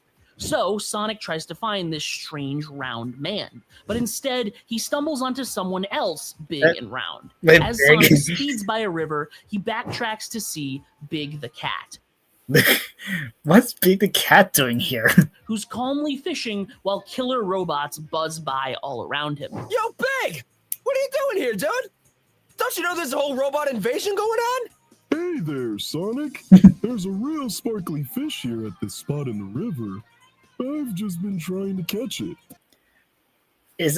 Are you thinking that it's a robot fish, Big? Sure is a tough one, though. It doesn't like any of my bait. Sonic steps up to try and... Oh, hold on. I'm back. Sorry to check on something. No, it's okay, Raina. See into the river, and Big's pet, Froggy, gets startled, hopping into the water. Froggy! Come back! Yeah, we're reacting to... Can we rewrite the entire Sonic storyline by Beware? And it's pretty interesting so far. Big is immediately worried, but Froggy surfaces just a few seconds later, holding the sparkling thing he thought was a fish, a glowing green emerald. But before Big can pull Froggy out of the water, a mechanical arm snatches the frog up along with the gem. Floating above them now in his flying vehicle is Dr. Robotnik. Sonic gets one look at this round man riding a machine and puts it together in a snap. You must be that Eggman who's stuffing everybody in tin cans! What's your damage? Give Froggy back right now, you meaty! Robotnik takes one look at Sonic and Big and decides to introduce himself.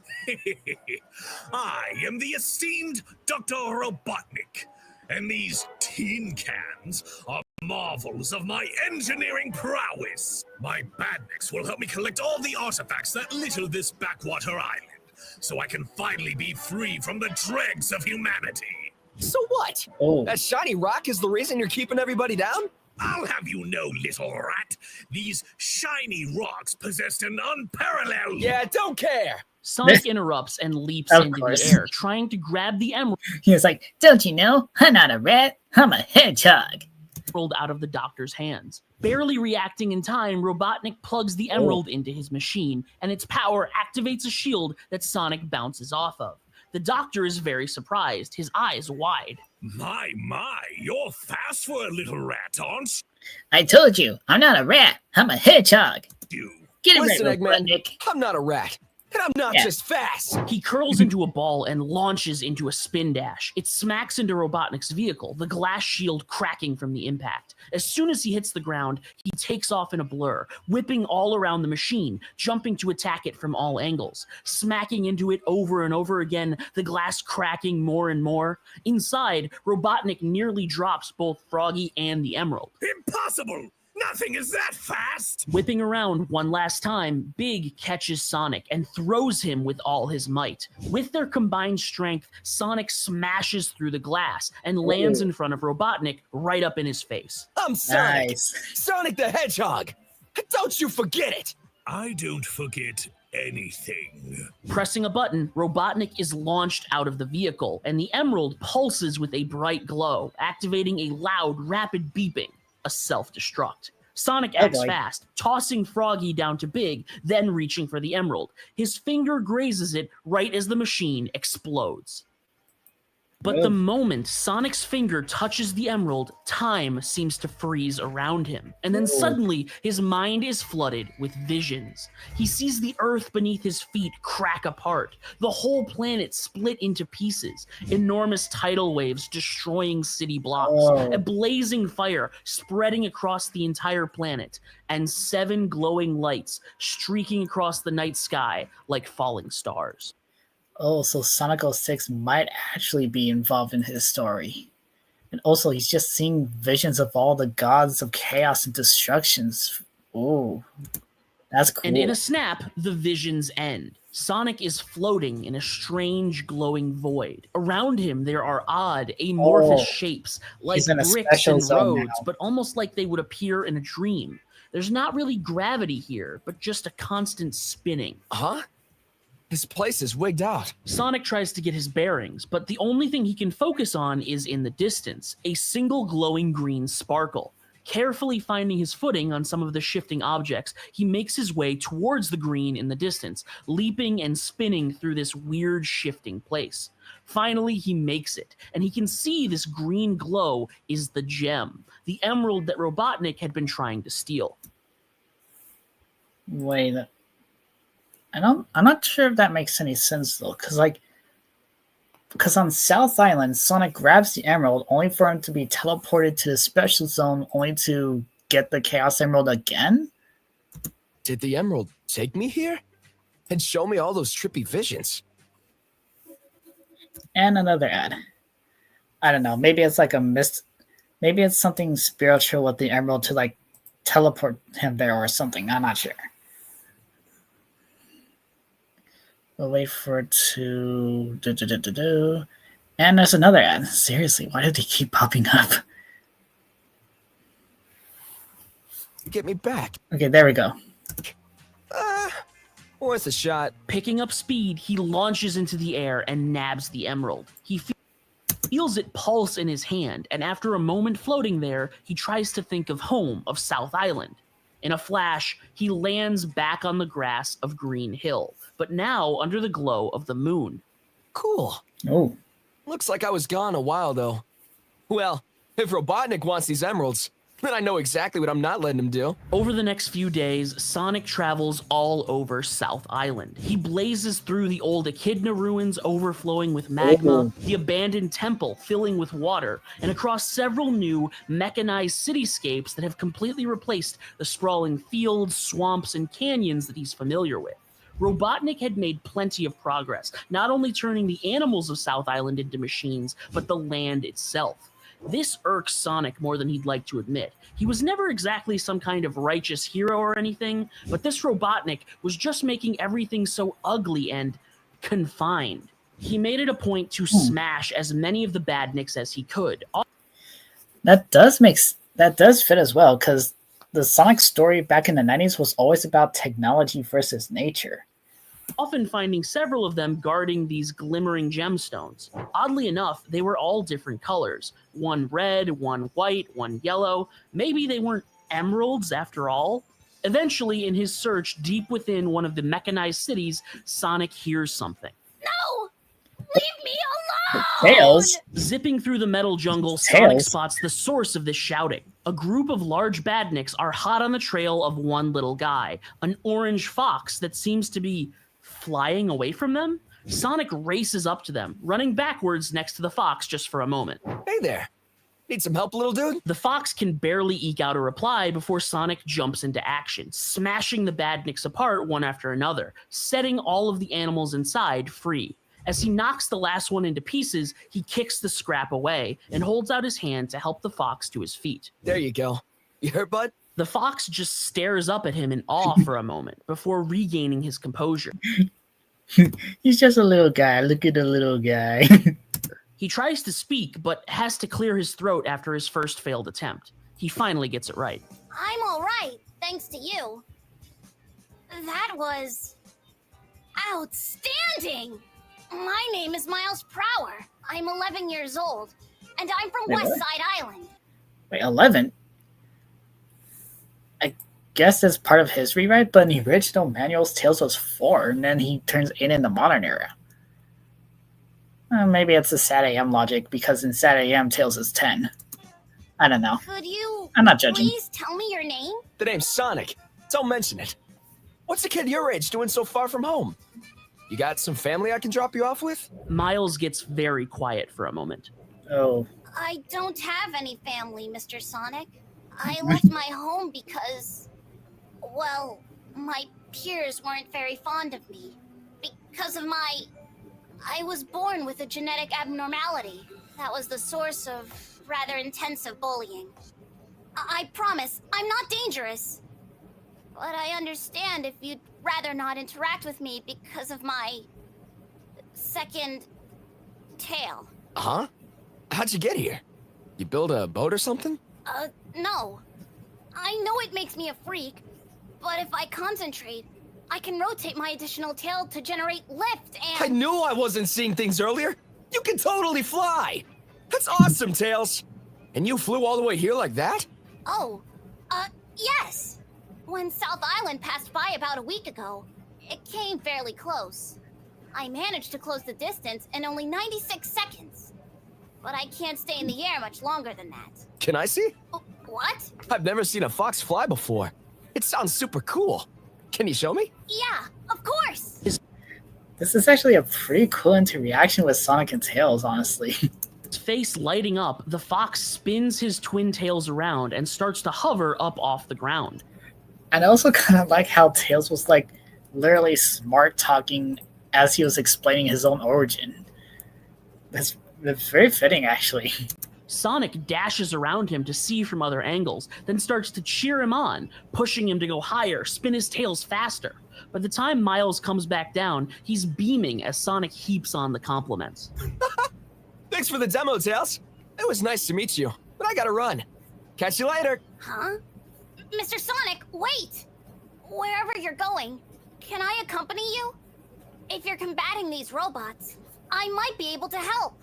I've spent a lot of time taking apart old machines, and I have a good idea on how they function. I can be helpful. Sorry, kid. I'm not looking for a sidekick. I've always been a loner. That's more my speed. Well, you saved my life. There has to be something I can do to thank you. Anything. I don't know. Actually, you're good with machines, right? I've never been off South Island myself. And I've got this old plane I've always wanted to use, but I could never get it to work. I think it crashed here a really long time ago. What if you tried fixing it up? Absolutely. Huh. I would be honored to help. Happy leaving it at that, Sonic tells him where the plane is and says goodbye. All right. Weightless. Seriously, stop popping up every 10 seconds. But yeah, so I guess this is their take on how they found the tornado then. This is actually a very good rewrite so far. I've got an Eggman to go crack. See you around, Tails. He races off. Sonic rushes through more mechanized cityscapes for days, smashing robots and collecting emeralds until he can't find any more. He decides that this must be all of them, 6 emeralds, that he can't wait to rub in Robotnik's face before he finishes smashing his robots and kicking him off his island. Catching a glimpse of the giant metal building pumping smog into the skies and sending out badniks in every direction, Sonic takes a breath and sprints inside. As Sonic runs down the corridors of this gigantic factory, a voice echoes out from above him. How can one single There's hedgehog Eggman. be such a nuisance?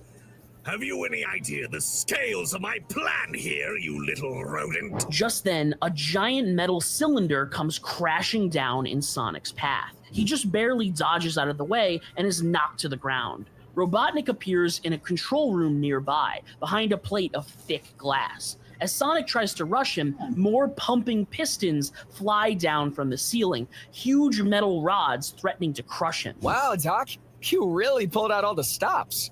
Just for little old me. Sonic tries to dodge That's around nice. the machines, not getting a single second to catch his breath as the entire room tries to crush him. Robotnik laughs. It'll feel good to finally crush you.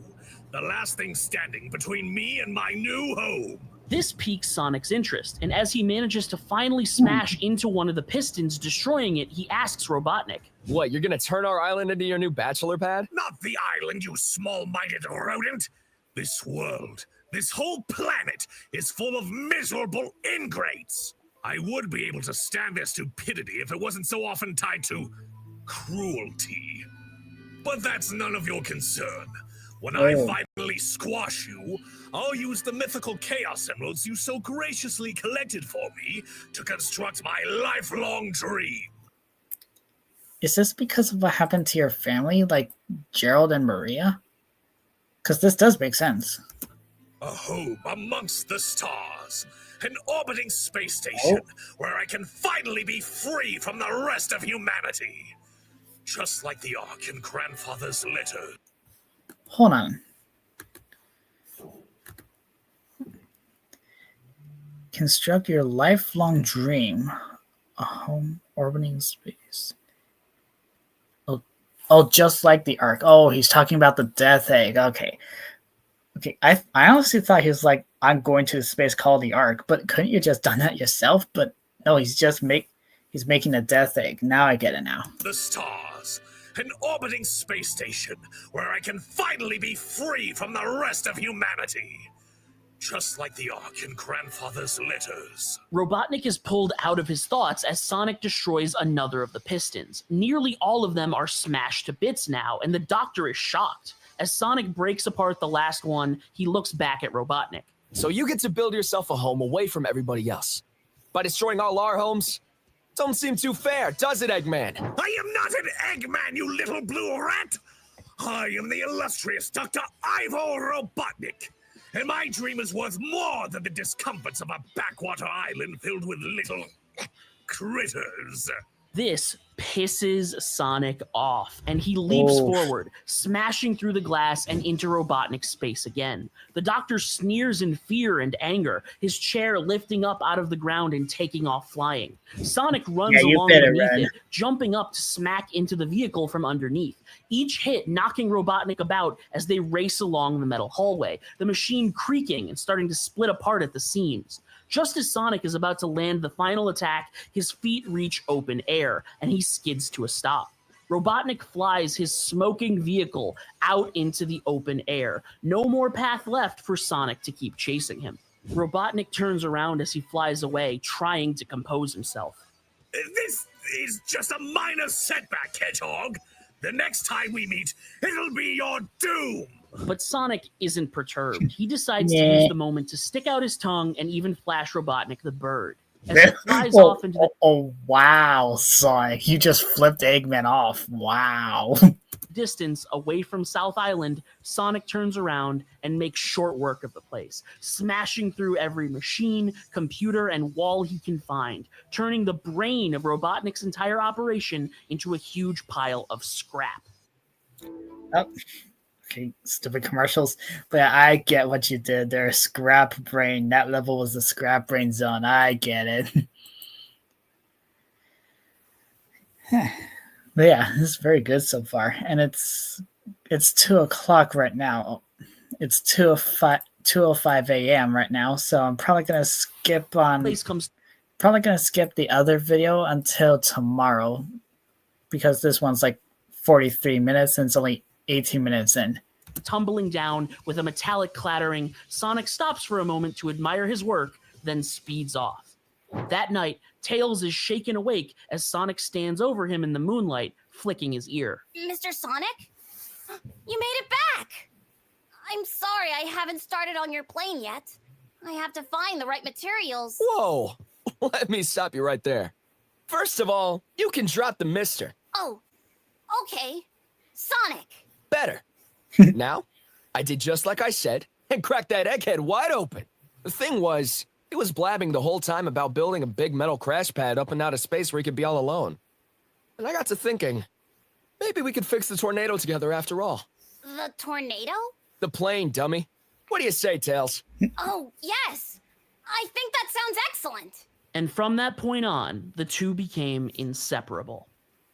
Yo, are you enjoying the story so far? You can let me know by liking, subscribing, or just telling me down in those comments what you'd like to see more or less of. Have an idea on how to adapt a character, maybe a pitch for Blaze the Cat, or a cool character arc in mind for Mephiles the Dark.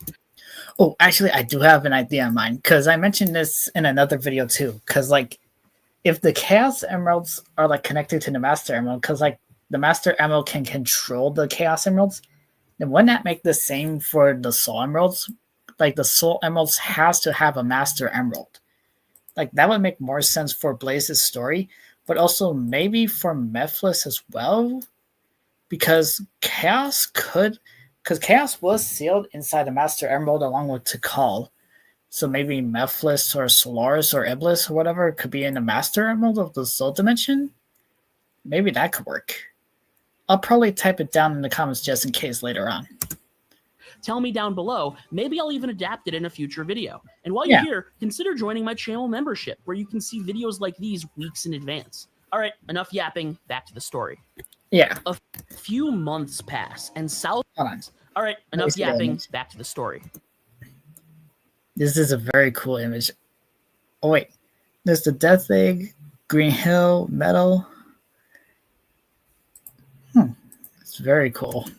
A few months pass, and South Island returns to a new normal. Bits of green start to peek out of the machine streets, and as the last badniks are dismantled, the animal inhabitants begin to settle down in these new mechanical cities, cleaning some of them up and converting others to find a closer balance between nature and the artificial. On a particularly sunny day, Sonic blazes through an open field, followed closely by a red blur next to him, the Tornado, manned by Tails. They're testing it out again. They've been trying to get it working all this time. Tails has gotten it up to speed, but it can't yet make it off the ground. Until today. How's she holding up? Fully stable. I should be able to maintain this speed for a while. Maintain? That's no fun. Crank it all the way up. Really? That might not be the best decision. Yeah, push it. Today's the day the tornado flies again. Are you sure about that, Sonic? It could be a work in progress. Tails reluctantly pushes the controls forward, and the biplane skips off the ground. It just barely hops a few times before lifting up and hovering a few feet, sustained for long enough to officially call it flying. We have liftoff! Sonic, look! All right, Tails! This is way past cool! Oh, he said the line. He said the Sonic Sat AM line. Sonic jumps up on the wing, giving him a high five. The two share a laugh as the plane shakily flies past a few animal citizens, who shout and cheer for Sonic as they fly by. Wow! They love you, Sonic! Yeah, ever since I kicked Robotnik to the curb. I wish they'd cool it. I'm no square. I don't want to be a hero. I was just sick of seeing all that ugly metal garbage filling up the skyline. That is true. That is true. He doesn't really see himself as a hero or a villain. He just does what he does best. Just then, something pops inside the tornado's engine, and smoke starts to rise out of it. Oh boy. We need to land. Fast! Sonic looks at the smoke, then scans the horizon. That's Never Lake! Put her down in the water! Roger! As they get Oh, they're doing a Sonic CD part here now. close, Sonic prepares to hop off, and Tails stops him. Wait, you're not gonna land with me? Nah, I don't really do water. Dude, Tails is a kid. You really just gonna leave him in the water like that? Sonic does his best to sound cool before bailing on the plane, leaving a very dejected-looking Tails to crash land it into the water. Landing on the shore, Sonic cringes. Maybe that was the wrong move. You okay, bud? You think? The smoke and splashing water clears from the air, and Tails waves to him from the center of the lake. Sonic lets out a sigh of relief, but his expression changes when a dark shadow passes over Tails. The two of them look up to the sky to see a giant round object descending towards them. Tails flies over to the shore. Sonic, what is that? It's the right time of the year, huh? I totally forgot. That's Little Planet. It's a big old chunk of rock that appears on South Island once a year. It looks like it comes from outer space, but it's probably from another world or something. It could even come from heaven. Nobody really knows. Whoa! Anomalies like that are really common here? Oh, yeah! And if you're crafty enough, you can make it up there and visit. There's a bunch of animal citizens who live there, and some of the coolest views. Lush palm trees, caverns full of quartz, and a speedway under the stars. Can we go? Please? Sure. It's not like we're getting the tornado up and running by the end of the day anyway. The two huddle together on the shore and watch as Little Planet descends. How are you gonna be able to get on Little Planet, though? It's like floating above the lake. Fading into vision. But the final picture they see isn't a floating paradise. Little Planet seems to have fallen to the same fate as South Island. The supposedly beautiful planetoid is covered in burning, smoking towers of metal, and built out of thousands of tons of steel. In the center of the planet, 2 eyes, a pointed nose, and a giant mustache. The visage of Dr. Robotnik. He's back. You gotta be pulling my leg. It's only been a few weeks. There's no way Dr. Robotnik could have mechanized an entire planet in such a short time frame. Tails starts to do the math, calculating how long such a task might take, but Sonic cracks his knuckles, then begins to stretch his legs. Tails looks up at the giant face, then back to Sonic. Are we going up there? As in, to stop him? No, we are not. Sonic pats Tails on the head, then What do you mean, no? And points to the tornado. You're gonna stay here and get the tornado working. And when it's ready to fly, then you can come up and join me. Oh, okay, never mind then. Oh, but how are you going to get up there? You can't fly. No, but I'm creative. Got a juice, Tails. I'm counting on you. Sonic takes off at full speed, leaving Tails in his dust, circling around Never Lake. He looks up at Little Planet as he circles the lake and grimaces. This is bad. Every single part of it is covered in metal.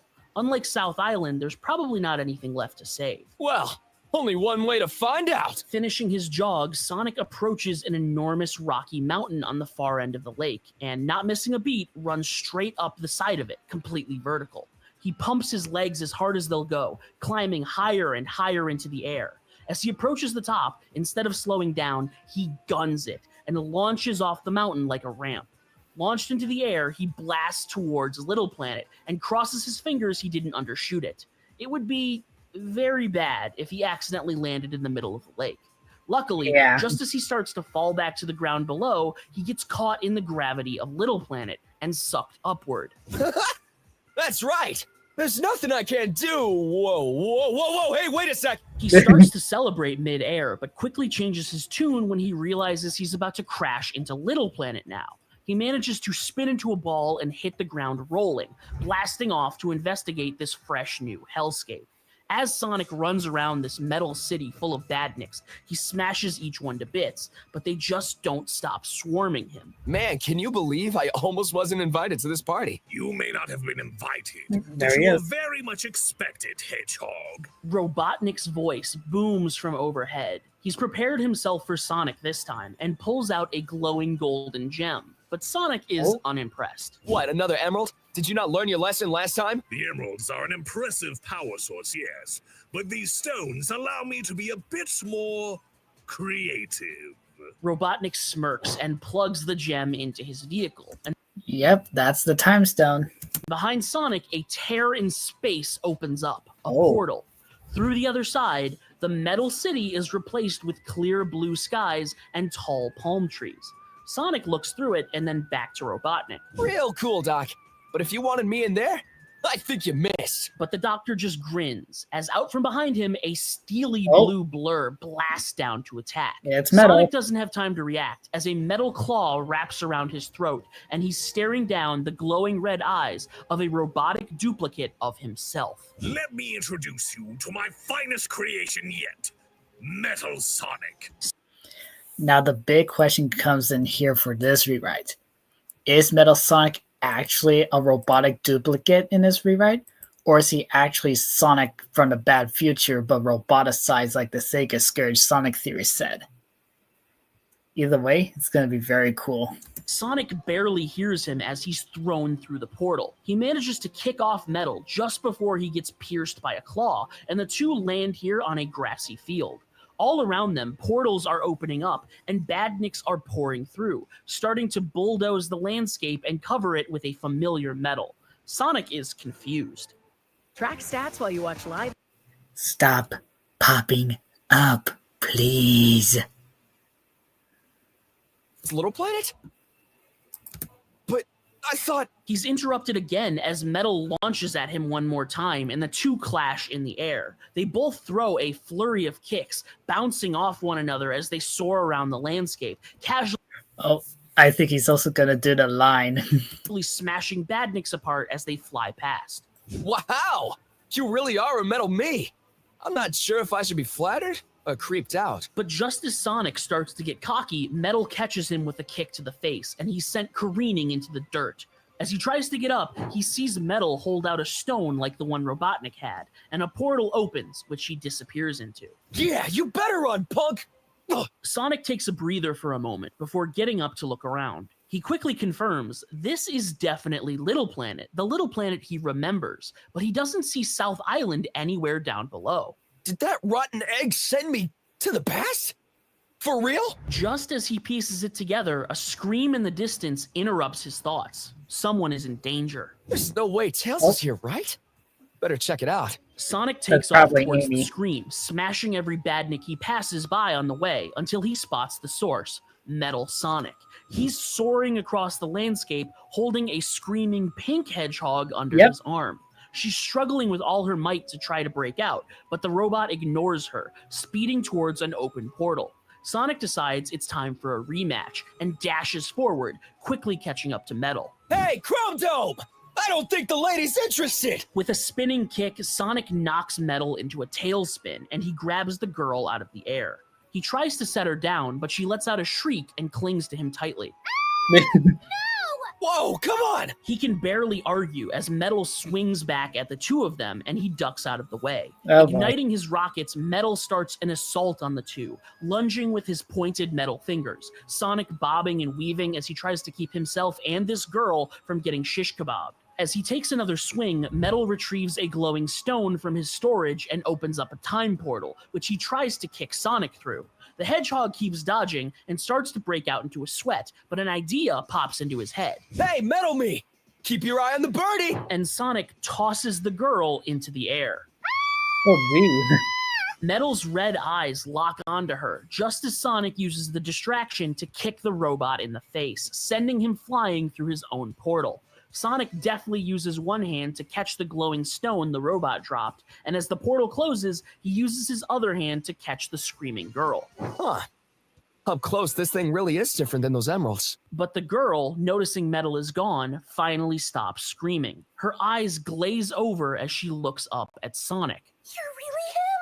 I knew it! The cards never lie! You're really Sonic the Hedgehog! The one and only. I'm your biggest fan! My future told me I'd meet my hero soon, and then when I saw you running towards the big ugly metal face, I knew it was my chance! And here you are! Here I am. What's her name, fangirl? Of course, the classic Amy trope. Amy Rose! I've been trying to find you ever since I heard that you saved South Island! Is it true you can run on water? How fast are you? Does the Eggman really smell like rotten eggs? Can you— I'm gonna stop you right there, Rosie. I like the attention, but I don't need a fan club. Oh, Rosie, like Rosie the Rascal, but yeah, that's actually true. It seems safe here, so you hang out while I go clean up this mess. And then I'll get you back down to South Island. Copy? What?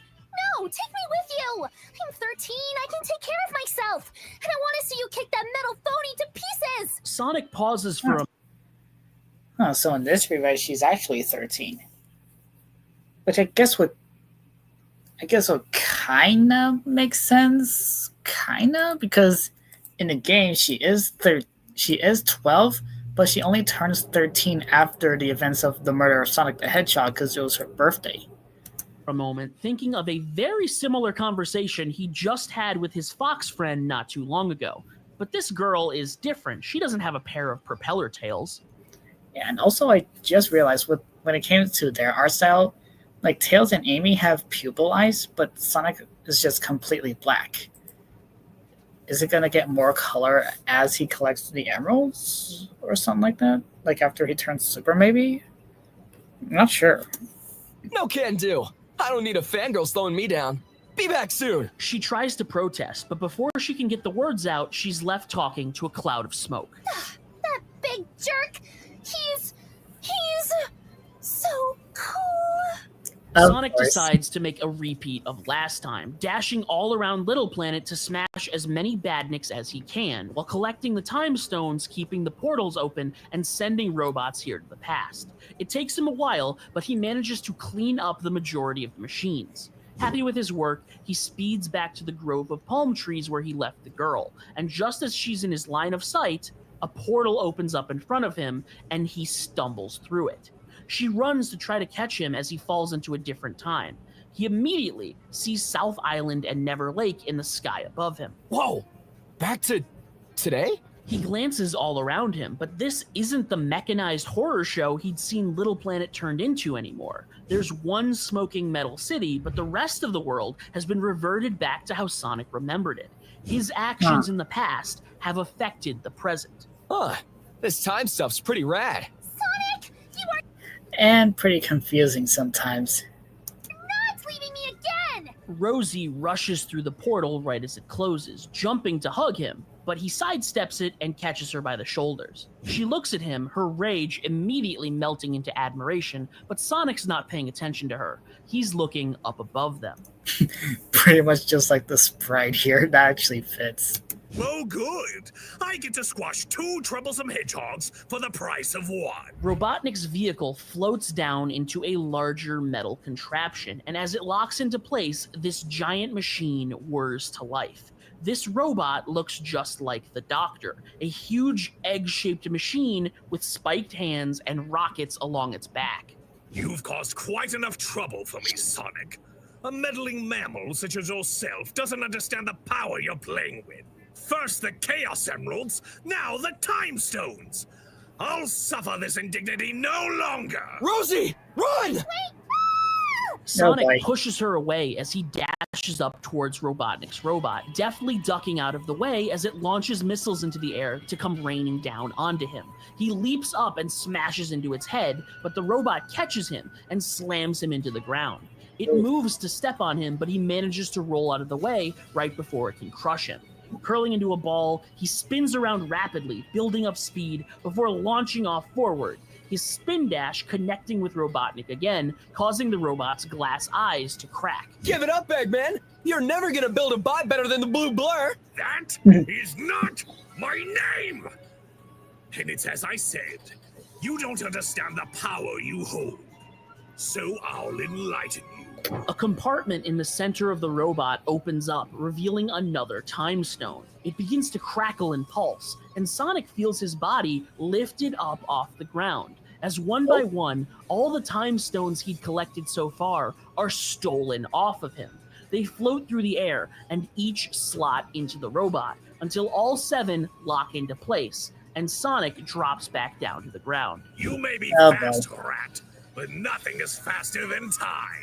And a time portal opens up behind the machine. As he steps back through it, 8 more portals open up all around Sonic, as 8 Eggman robots step out to face him.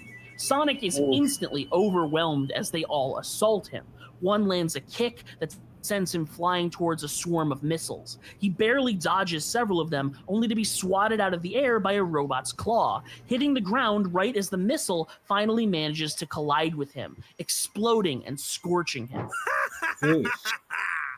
You may stand a chance against a single instance of Ivo Robotnik, but when I pull more me's from all across the time stream, your chances regress to 0. Sonic desperately tries to dodge more incoming attacks, and he does manage to land a few strikes on several of the robots, but he gets knocked down by another kick from an enormous metal foot. Honestly, I could hardly believe the time stones were real. The power to control time always fascinated me. I did extensive research into the myths of time-altering deities and artifacts through history. I spent an entire year at Soliana University, but even the Solaris project didn't show this much promise. Oh, hold on a minute there. Hold on. Spent an entire year at Soliana University, but even the Solaris project didn't show this sort of promise. Oh, so we got 2. So much like the Sonic games, we got 2 time-traveling deities, Solaris and the Time Stones. It would be kind of more interesting if they were both connected in a way. That way it would be less confusing with multiple time-powerful paradox things. I can hardly contain my excitement. Sonic ignores the Doctor's words and grimaces, then curls into another spin dash, blasting forward and tearing off one of the robot's arms. It flies off into the air and clangs to a stop on a nearby ledge. Sonic flashes a tired grin. Sorry, were you saying something? I couldn't hear you over all that hot air blowing out your mouth. Now, you're a scientist, right? How about we try an experiment? Robotnik grumbles and locks onto Sonic again, as each of their other robots do the same. They all make a move simultaneously, swinging their spiked hands down at the hedgehog to pierce him. He hops into the air, landing on one of their arms and dashing up it, towards the center robot, with the time stones proudly displayed and glowing. Come on! Just like last time! Oh, hey, Dusty. Somewhere else! Sonic leaps towards the stones, holding out something in his hand as he does. one of his Chaos Emeralds. What? Wait, A what? burst of light fills the area, and the duplicate Robotnik robots ripple out of existence as the Prime Oh. robot is torn apart. A hole in space opening up around the Time Stones, bending and tearing the metal to pieces. Oh boy. Gasping in fear, Robotnik ejects from the robot, but his vehicle crashes and he tumbles onto the ground next to Sonic. The two of them look up in astonishment as the 7 time stones pulse within the center of the portal, various times and locations flashing by inside of it. Dense jungles on a floating island, a fleet of metal skyships, and finally, a dark world covered in fire. In this flaming world, 2 silhouettes appear, looking back down at Sonic and Robotnik. One of them reaches out, and the time stones are pulled backwards into the portal. The 2 figures and all the time stones flash away. Oh. Okay, hold on. That's actually... Oh, so he's definitely going to be adding Sonic 06 to his lore story if that's the case. That's going to be very interesting. Starts to close. You little rat! Look what you've done! Why must you stand in my way like this? All I want is to leave this place. Why won't you let me? Why won't you? He's cut off mid-sentence as he's smacked in the head. The metal arm blown off his robot earlier, colliding with his mustached face and throwing him into the portal, just as it closes behind him. Sonic blinks in bewilderment, then looks up to see Rosie huffing as she sets down the giant hunk of metal. He never shuts up, does he? Oh, so that was aiming at 30 arm. Ooh. Whoa! Nice swing there, Rosie. It makes sense. She is pretty strong. I mean, she did bump Knuckles right into a tree in the original Sonic Generations. Still don't know why Sega changed that in the remake of Sonic Generations. That fits her perfectly, though. You really think so? You said you didn't want a fangirl slowing you down, so I won't be your fangirl anymore. Fine by me. I'll just settle for being your wife! Of course, because why not? And there it is. Not happening. But maybe we could. Sonic is interrupted as a metal claw clutches his throat, slamming him into a rock ledge nearby. Metal Sonic has arrived. Hey, Chrome Dome! Still here. Eggman's gone, so we're done here, okay? Metal ignores him and tries to stab at his head with his free hand. Sonic barely wiggles out of the way, and Metal's claw jams into the rock. Watch it! Leave him alone! Rosie lets out a huff as she swings at Metal with the giant machine arm again, and she lands a direct hit. Metal Sonic surges and pops with electricity as he's knocked away, his own arm torn off and left stuck in the stone wall. Instantly recovering, the robot activates its thrusters and launches at Rosie, giving her a kick to the stomach that knocks her out cold. Hey! Sonic zips behind her, catching her midair. He checks to make sure she's still breathing, then locks his eyes onto Metal. All right, you want to tussle for real?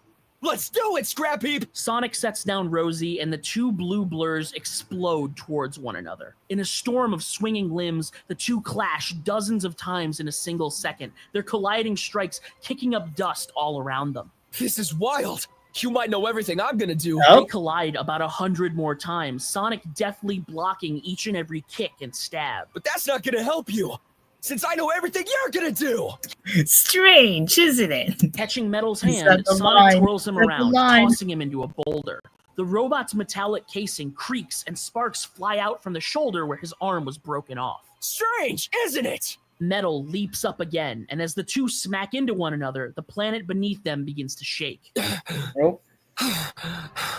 What now? Sonic looks up to see the image of Never Lake getting further away in the sky. Little Planet was beginning to leave South Island, rising once again off into whatever expanse it comes from. Before he can react, Metal catches him off guard, his metal heel smacking into Sonic's cheek. Grimacing from the hit, Sonic spins out and scoops up Rosie under his arm. Ugh. It's been real fun, Buckethead, but I'm out of here. He takes off towards the city. Rosie that's another line that he said from CD. I'm out of here. in tow, and Metal speeds after them. Hot on his heels, Sonic glances back at Metal, who's quickly closing the gap between them. Sonic desperately seeks out the tallest building he can find, something he can use as a ramp to escape the gravity of Little Planet. Finally spotting a sufficiently sized tower, he speeds up it, but his feet are dragging. He's tired, he's been beaten up quite a bit, and he's carrying Rosie on top of it all while South Island becomes smaller and smaller in the distance.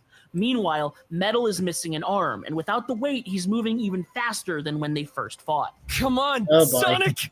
Just blast through! Pushing with all of his might, Sonic leaps from the top of the building, and Metal blasts up behind him. He can feel the gravity around him as he starts to shift back to the atmosphere of South Island, but only for a second.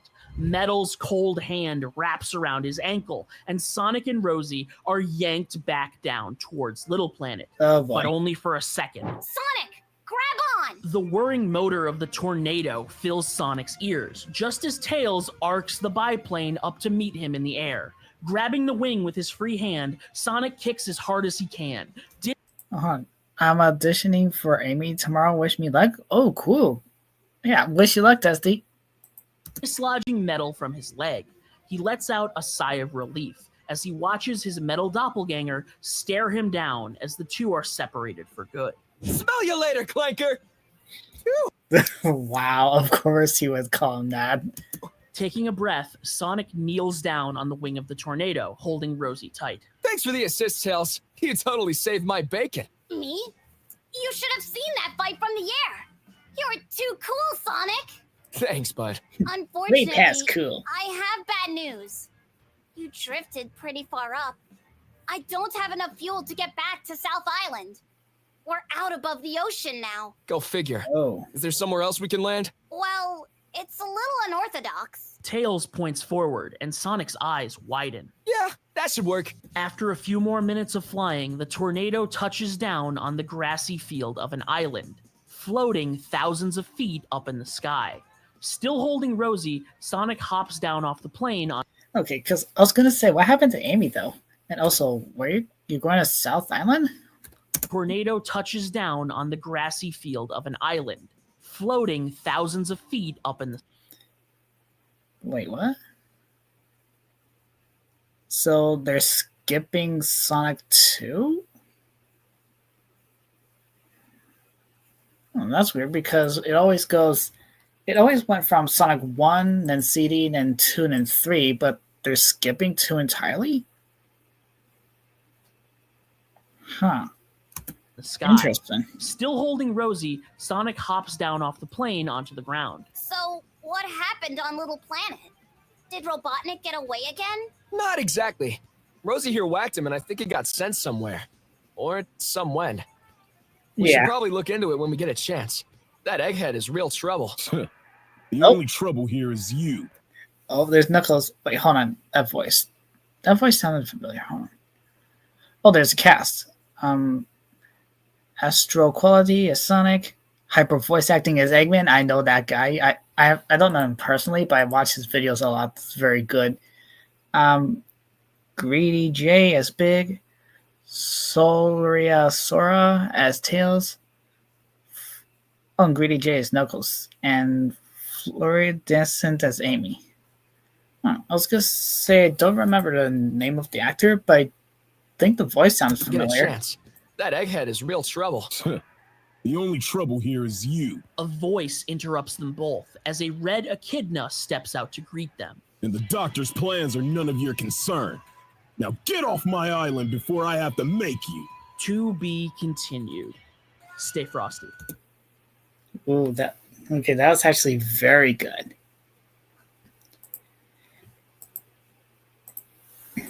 Okay, so that was all of the reactions that we'll be doing for the night. Man, that rewrite was actually very good. Yeah, but yeah, if Skull's Nightshade is watching this later on, I really hope you enjoyed your birthday stream. I did my best to make it more me, like me trying to make the videos in my own way, but still giving credit to everyone, because this is what I want to do for my channel. React to videos and give credit to all of those, because I'm not the type of person to steal all that stuff. And I really hope you like me reacting to your video, Skulls. Like the lore thing is actually very interesting so far. I really want to do something like all of this one day very soon, because I do have like a lot of projects in mind, but they'll probably wait till another date. I'm still trying to work on the writing progress for it all. Actually, hold on. What day is it today now? Sunday 2. It's Sunday 2:37 now, so 2:37 a.m. So I might do Hasman Hotel project tomorrow. I'm not sure, but I'll do that tomorrow. So tomorrow I'll be doing like looking up some Hasman Hotel stuff here and there, and I'll be working on a project like a rewrite of it using ChatGPT. And I know a lot of people are gonna say that's cringe. You're using an AI. You're not being creative. Well, I have creative ideas in mind, but I'm using ChatGPT to help improve said creations. Like how today, before I started the stream, I had an idea with Sonic and Five Nights at Freddy's would be a game show of sorts. Like they would make a game show for like Five Nights at Freddy's in Badnik style to be like a dummy training, like a tutorial session for if a freedom fighter got captured by Eggman, they'd be placed into this metal security area. And then as time will go on, in the quote-unquote nights, even though they're just levels, then the Badniks would slowly be hacked by Eggman because they were scrapped Badnik designs. And as Eggman hacks into them, it gets a little more darker. And if it wasn't for ChatGPT, I wouldn't be improving more and more on ideas to create here and there. And that's what I want to do. I want to do both things. AI, organic, just do both. It's not like it's going to hurt anyone too far. It's only the humans that are using AIs too far sometimes. Like replacing them with AIs for jobs. Just like you're fired, we hired a robot. Like, that's not right. Just work together. It's okay. It's okay to be creative in different ways more than one, even if it's with AI. Alright.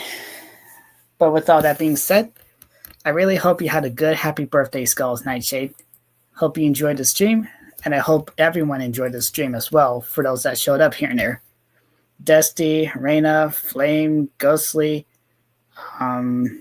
Indie, all of that. All of you, shout out to all of you. And the music earlier, make sure you guys check them out too, like DA Games. They did a very good job with the songs. All right. So yeah, make sure you leave a like, comment, and subscribe down below. I hope you guys enjoyed the little sleepover for tonight, and I'll see you in the next sleepover. Good night, everyone.